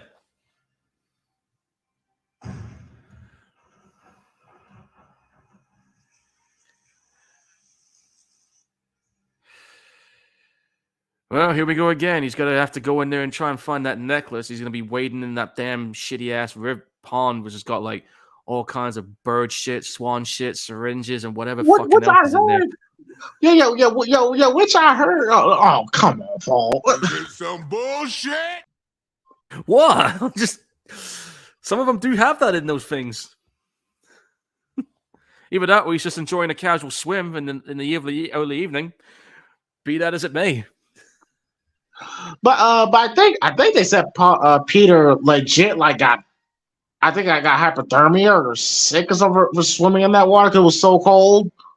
Yeah, because they filmed this. I think it was what month did they film this? I'm trying to find out. I think they filmed this around fall season or something. That's dedication, man. Ooh, man, you couldn't have. Ooh, shit. Well, believe it or not, I've done late night swimming in the local beach where I'm at. Believe it or not, late night swimming is actually lukewarm this time of year. Yeah, no, I'm good. Helps build your endurance to temperatures when you do it. Well, and then again, I've done it for a couple of years, so it's nothing new for me. They call it wild swimming.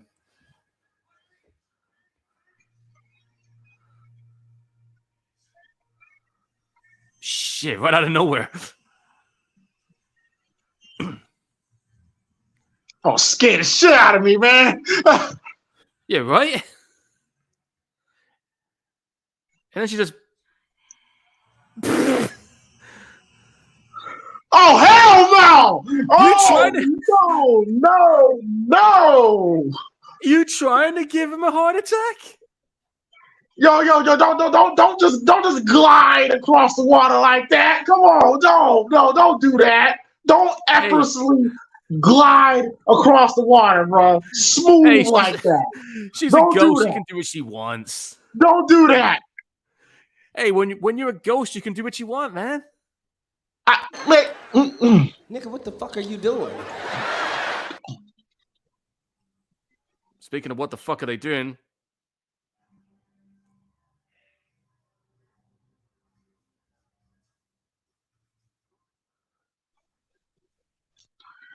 I'm like, I'll be like, yo, girl, stop playing. Don't play with me like that. Yeah, really.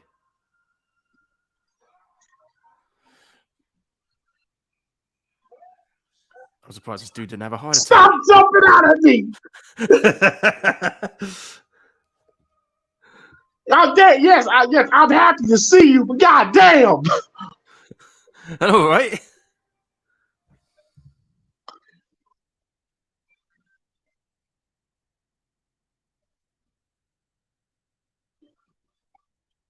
But at least Nice you know that.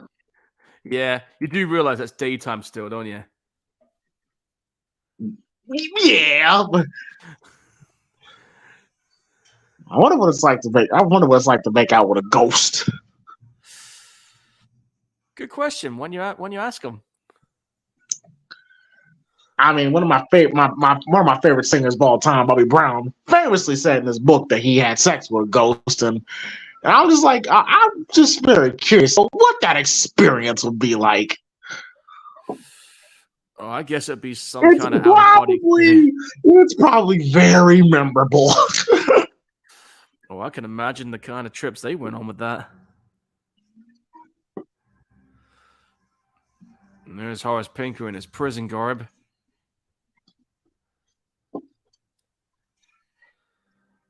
And that's everybody Pinker killed. Wait, did he kill Ted Raimi as well? Yeah, he did. Oh, I didn't see it. That's a scary ass visual. Kind of reminds me of that Lucio Fulci's movie, The Beyond. Yeah. Another classic movie.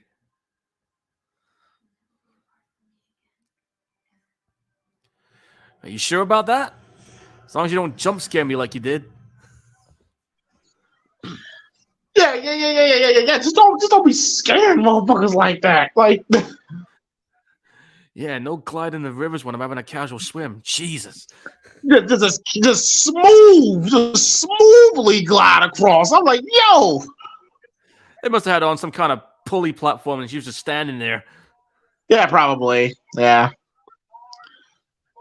Okay, now this is when, all right, yeah, folks. This is when all hell literally breaks loose. Like, yeah, like if you guys are sober, you're in for a weird one. and again, you're telling me you're trying to outdo Freddy and try to get away from Freddy. What this chair scene is very Freddy Nightmare on Elm Street-esque with the chair. Yeah. Like, come on.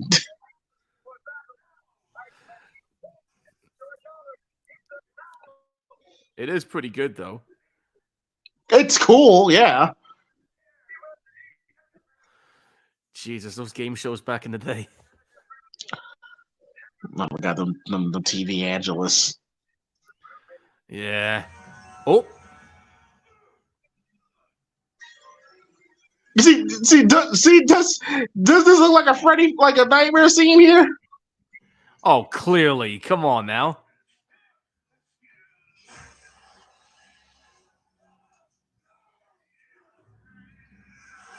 That's pretty good, though, by that effect.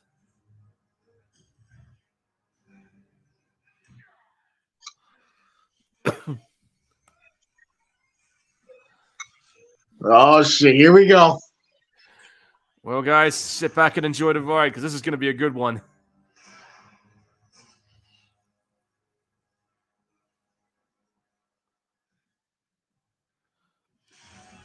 You see the green screen around him then when he was moving? Yeah. It's not hard. It's not hard to see. In these kind of movies, yep. 1989 special effects at its best. Yeah. And then the visual effects games changed come 1991.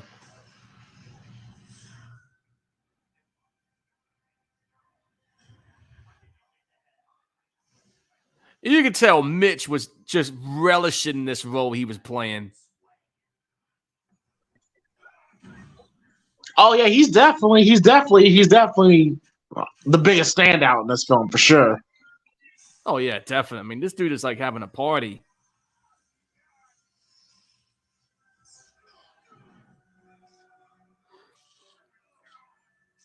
Yep. Definitely not liking that necklace. All right, here we go. Here we go. Sit back and enjoy the trips, folks, because this is going to be a fun one. Go on in, Pete. Jump on in. I love how they did this. Even if it's like kind of out there, it's just so damn good. It's so random and out of nowhere, but it is funny. It's great. But this is a. Who the hell's that guy? Yeah, they must be like, who the fuck is this? He's like, Beaver! Beaver! Ooh, nice. There's Alice Cooper in one of his live shows, but there goes the Hindenburg.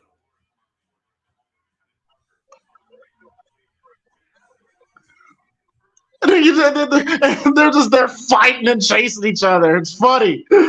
It's fucking great. I mean, look at this. Here. Kick his ass! Kick it. And then this bit. This is quite a. That's the way it is. This is hilarious. It's fucking great. The music works great for it too. My kind of town.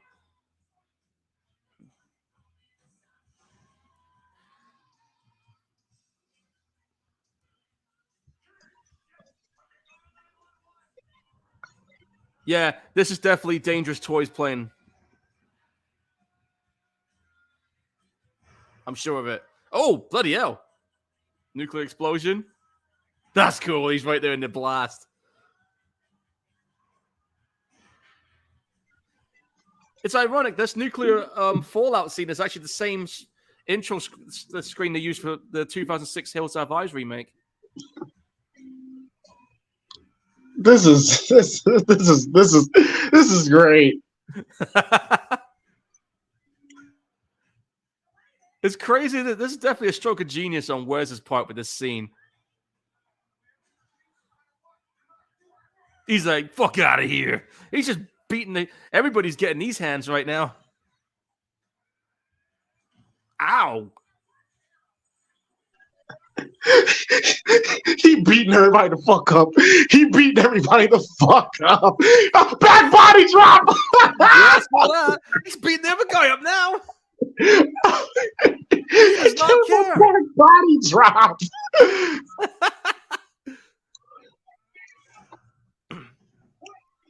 Oh, bro, he about to beat not the TV Angelus, not the TV. He's about to beat him up too. Yeah, he's like, shut up. That's fucking good.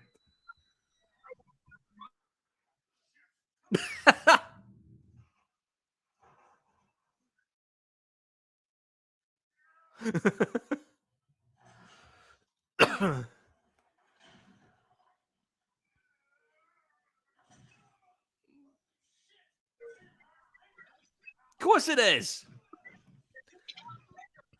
Nice punch. There's a lot of fights in this movie for sure. Oh, yeah. Look at this dude. And but one thing also I like about Johnny, he's actually going toe to toe. Like he's not backing down. Oh no, he was fighting this dude. You don't see a lot of final survivors doing that in these kind of movies.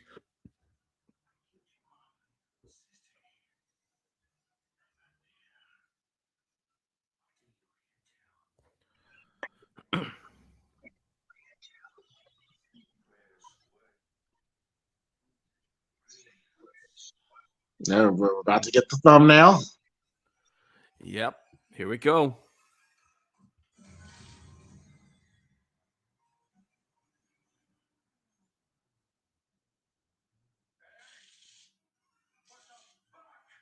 Sorry, dude, but you got to play by the electricity rules, seeing that you've been through TVs and everything. There's your thumbnail. And he just said showtime. Nothing's for sure. It's showtime, folks! Thank you for that, Sting.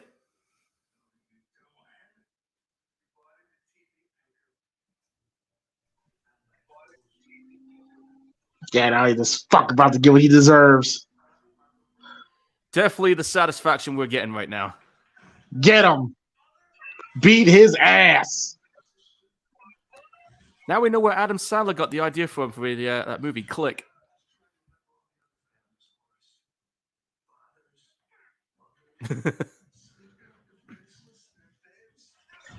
Ow.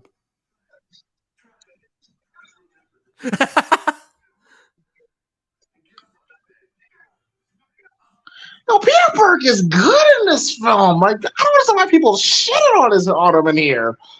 I don't get it either, dude. He's not bad in this role. He's solid in this movie, man.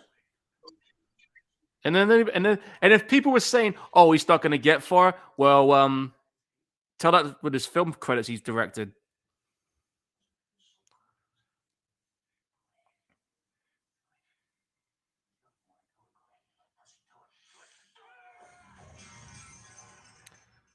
Oop.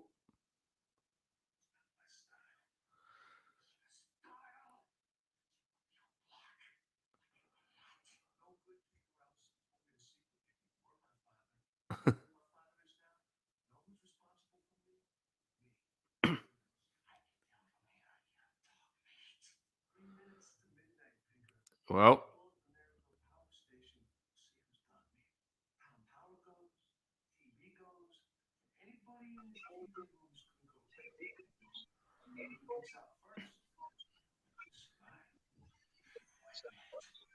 he's going to wipe him out.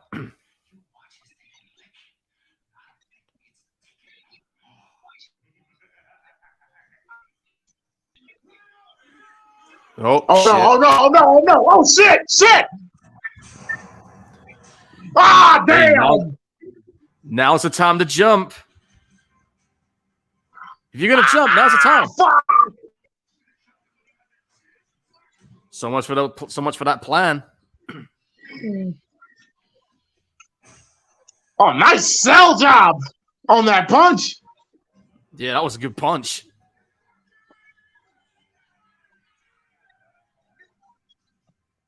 Man, y'all didn't do shit. Yeah. And you can imagine me right now. I'm playing a video game and the power gets cut. I'm like, oh, turn the fucking power off. I'll be Head first upset. through yep. And he just went head first through a TV. That's gonna hurt. Now he knows how Stu felt.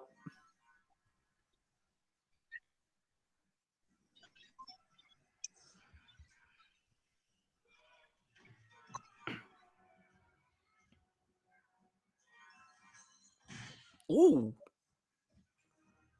That was a knockout punch if I ever saw one. Fuck yeah! Fuck you! Nice.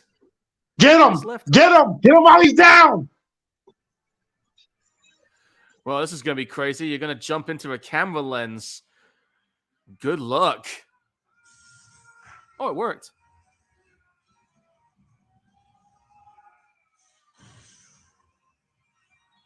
Well, that's you fucked in it then, Pinker.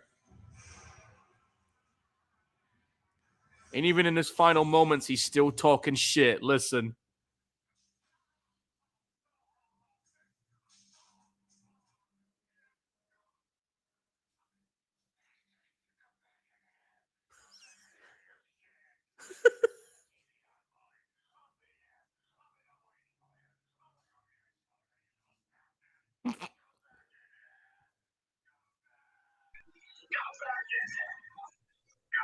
Oh, shut your bitch ass up.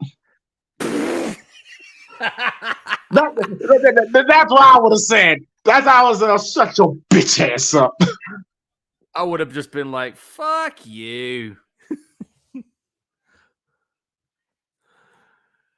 And there you go. And now, yeah, like I said, all the powers are going to be like, all right, who's the fucker that pulled the plug?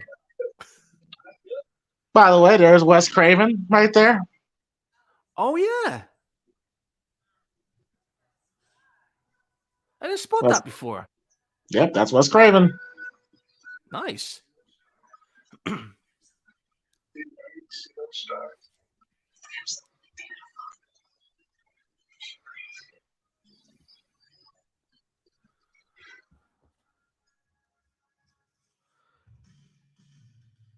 And there you have it, folks, with another on-chorus track there by the Dudes of Wrath. Once again, the Shocker Reprise playing. Good music. Good movie. Hey, 80s horror. This is where it was at back in the day. I'm headbanging right now.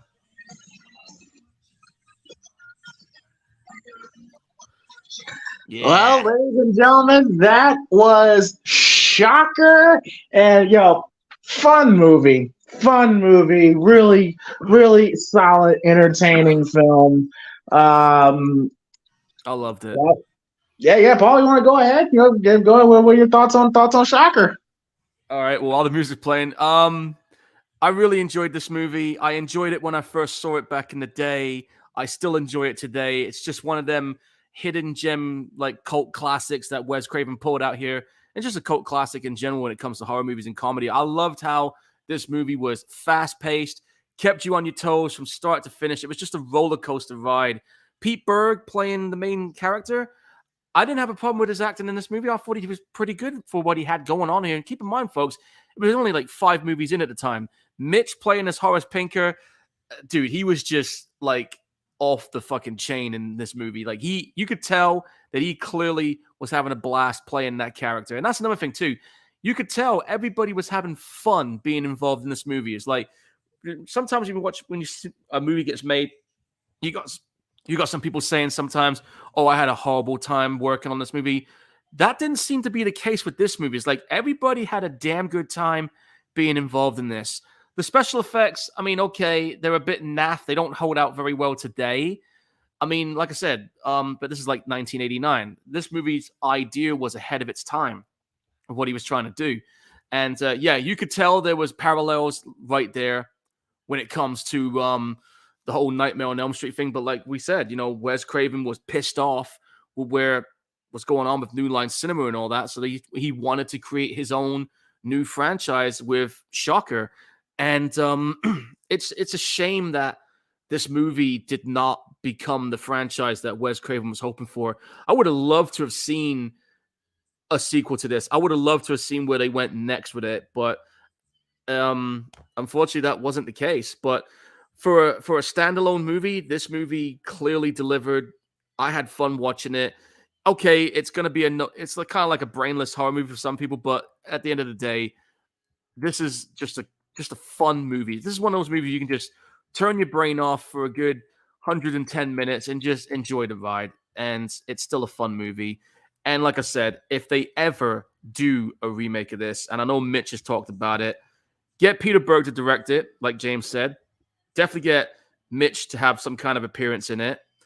And see if you can do things, make an improvement over what the original did. Any areas that this movie might have had, improve on it. Definitely with the effects, absolutely.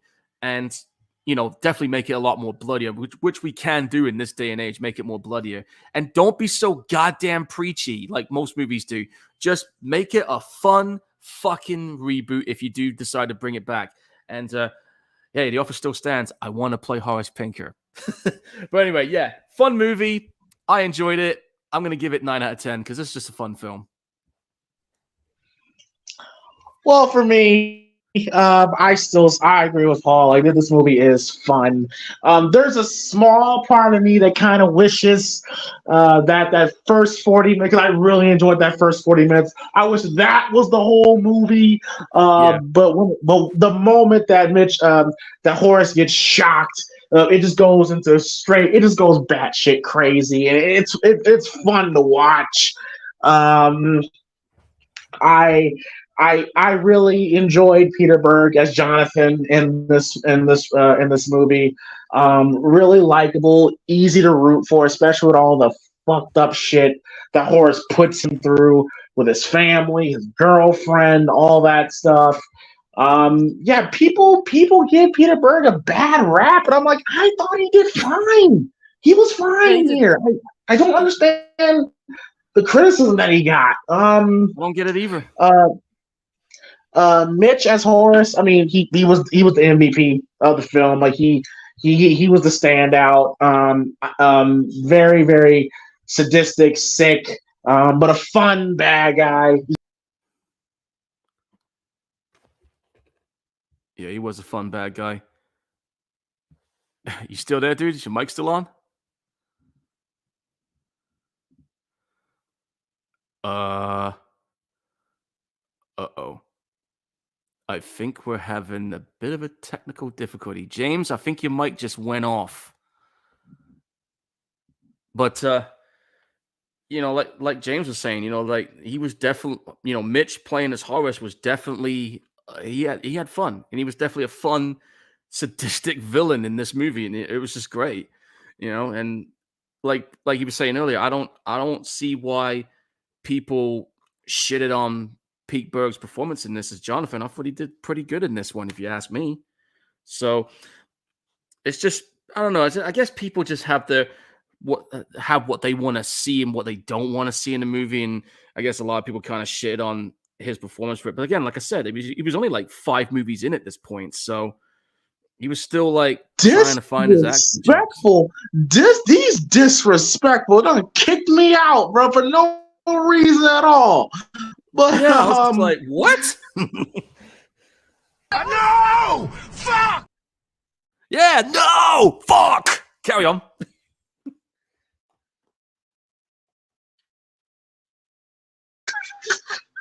But what I was saying was, before I got rudely interrupted by StreamYard, what was I talking about? You were talking about Mitch playing as Horace at that point before it cut you off. Oh, Mitch playing as Horace, I thought was great. I really enjoyed the interaction between the two, especially in the very beginning of the film. like, yeah, I killed her real good. Your girlfriend. He's like, I'll see you die, you motherfucker, and all that stuff. You're breaking my fucking heart. I just, I love their interaction. And the way he was when he was in that execution chair, I used to beat you real good, boy. And I'm like, you fucking asshole. And I always liked Peter Berg's face expressions during that scene when it sets in that's his father, which is, that was just that's even more traumatizing if you ask me. Yeah, I thought you had a really so I'm speaking as a wrestler, you had a really good baby face, had a really good heel, and sometimes that's really all you need. But exactly. And yeah. This movie, this movie's great. The very ending when they're going through the channels and the movies is very entertaining. For me, that's like the standout moment of the movie for me. Exactly. Yeah. Shocker's great. Shocker, great film. And yeah, it did not become the franchise that Wes Craven wanted it to be.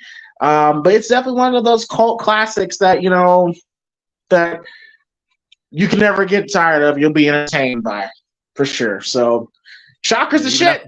Shocker's shit. Great soundtrack. Oh yeah, the soundtrack was brilliant, dude. I mean, even after 34 years, this movie's still damn good. Yeah. Soundtrack is good. The story is good. Mitch as Horace is great. Peter Berg is great. The stepdad Don I thought was great in the role. I felt horrible when his girlfriend died. That shit was sad. His acting in that scene when he discovers her body in the bathtub was really solid.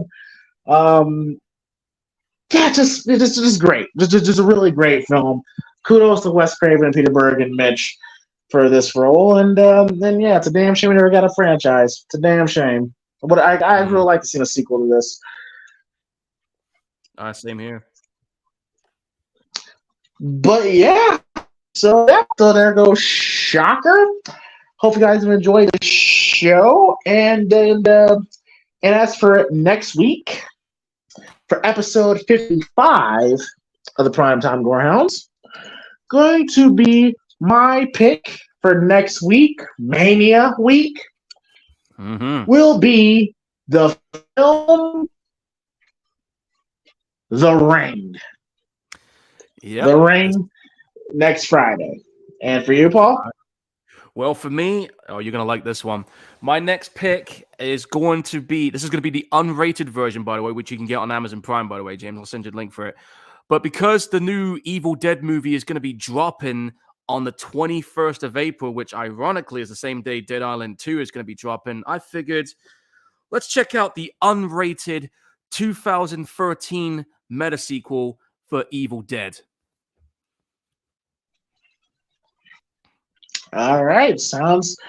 Yep, I'm down. I'm definitely down for that for sure. Oh yeah. So yeah, we're gonna go ahead and get on out of here, folks. Let y'all enjoy the weekend. Paul, tell them where they can find you. You can find me, as always, on Twitch. Type in Gorehound1983. I know I've been a little bit sporadic on there, but trust me, guys, when college ends for me on May 19th, expect a shitload more streaming. Tomorrow, I'm going to be trying to attempt to stream the remake of Resident Evil 4, which I've been dying to do. And, of course, if you want to see some of my cool photos, go on Facebook, type in Paul Burt's Photography Corner. I've got a bunch of photos in there, especially during my trip in Venice, and there'll be more throughout the year.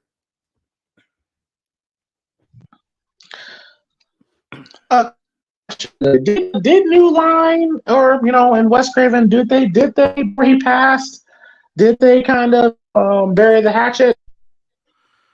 I think they did. Otherwise, they wouldn't have done New Nightmare. Great point. Because I know, but can you imagine what those conversations were when they were talking about New Nightmare and I can imagine. You know Wes Craven. Well, when Wes Craven and those old feelings when old feelings came up, man, I thought Wes Craven was acting like motherfucking Michael Irving on First Take. Let's go to history. Let's go into history. Don't just go to your history. Let's go to the history. I wouldn't be surprised if it was exactly like that. Yo, remember when y'all took my money? No, I didn't take your money. No, let's talk about the history then. Yeah, and he must have said, okay, well, if we're going to do a new one, we're going to do this my way. My way or no way at all. Yeah. I reckon that was the only reason he came back. He said, yeah, I'll do it on one condition. You let me do it my way, and I put a definitive end to it. Or so he thought. Which it was. Yeah. It was until Freddy versus Jason. Yeah, which is about 10 years later. Yeah. So yeah. Shit, and by the way, we had the hottest version of Heather Langenkamp, by the way. I'm just saying that right now. Oh, dude, you kidding me? Yeah, she was smoking hot in this movie. Oh, and I just realized something too. 2024, it'll be the 40th anniversary of Nightmare on Elm Street, Friday the 13th's final chapter, and Terminator. Those 3 films came out in 1984, y'all. Yep, it's been 40 years at that point. Think about that. Those 3 classics came out in 1 year. God, bro, I sometimes wish I was born in 63. I was a year old when they came out, so yeah. Oh man. But yeah. And can you believe this? Terminator was the first ever movie I ever watched at the age of 2 years old. Terminator is. People look at me when I'm crazy when I say Terminator. Terminator is my favorite Terminator. Terminator 2 is great, but I just prefer the first one. Hey, Terminator is a classic. I'm not taking anything away from it. I will confess, though, I do like the sequel. But I will say this. They've been talking about making another. People have been asking me this. What? They said, yeah, they are thinking about this. But here's the thing. The rumors. Listen. But one of the let me talk. Let me get what I'm going to say. Okay. And what I've been hearing is that there's been talk about this going back to its roots, because a lot of people say there's nowhere else for it to go. So why not go back to what it was in the beginning? They talked to James about it, and he's actually kind of warming up to that idea of going back to what made Terminator what it was in the first place. That's what I've been hearing.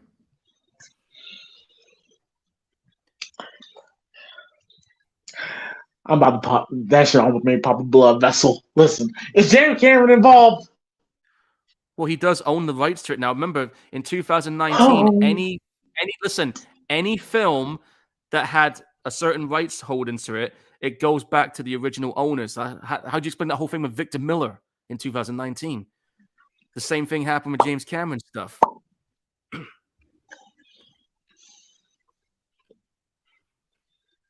After a certain amount of years, the writer's rights go back to who wrote the thing in the first place.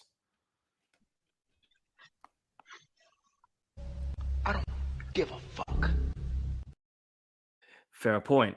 Or you end up getting like licenses that end up being in the open like source material. How do you explain Winnie the Pooh getting a slasher movie, which I am looking forward to seeing, and I'm actually tempted to put that on an episode. I'm very tempted. Think about this too. That movie, think about this. That movie has also, some people have called the Terrifier effect, because that movie has gone on to make, last I looked, at about 3.5 million. Let me see where it's at right now. I'm going to see where it's at. Give me a second. Winnie the Pooh, Blood and Honey. That's what it's called. Oh, you thing I'm at fucking.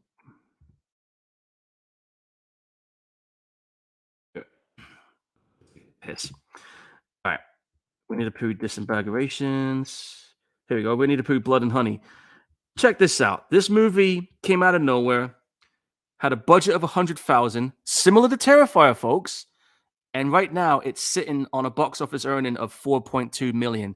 Therefore, the Terrifier effect. So, Terrifier 2 has ushered in a new wave of low budget slasher movies coming in and making a shit ton of money. If you think about it, it's kind of like a new wave of it. Would we be on the same agreement when it comes to that, James? I'm still kind of flabbergasted at the Terminator news. I had no idea they were thinking about making another film. Yeah, I've been hearing about it for a while. Let me see if I can pull up the information. I'm going to pull it up now. Hang on. I did hear this, and I was just like, wow, really? We're really going to do this? And I know there's going to be a Netflix TV series on the way. I've been hearing... I'm not joking. I did hear about this, and I just thought, all right, so that's what we're going to do? Fair enough. But that's... Oh, wait a minute. Wait a fucking minute. All right.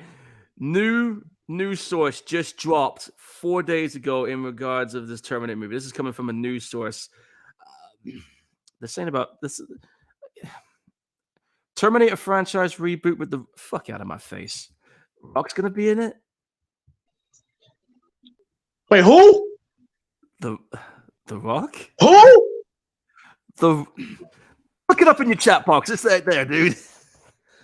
Man, you know what? Man, you know what? All right, on that note, y'all. Man. Let me tell you something.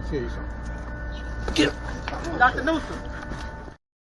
Hey, this is only speculations and rumors right now from what I'm seeing on the news source. But if that shit's true, then all right, y'all. All right, y'all. So that goes episode 54 of Primetime Gorehounds, man. I can't take this shit no more. Okay, so we'll see y'all next week for The Ring, and then the next week we're gonna do the 2013 unrated version of Evil Dead. I'm gonna find you the Amazon link. Yeah, that. And we're gonna see, and I'm gonna see John Wick 4. I'm gonna see John Wick 4 tonight, and we'll do a quick little review. Why does he have?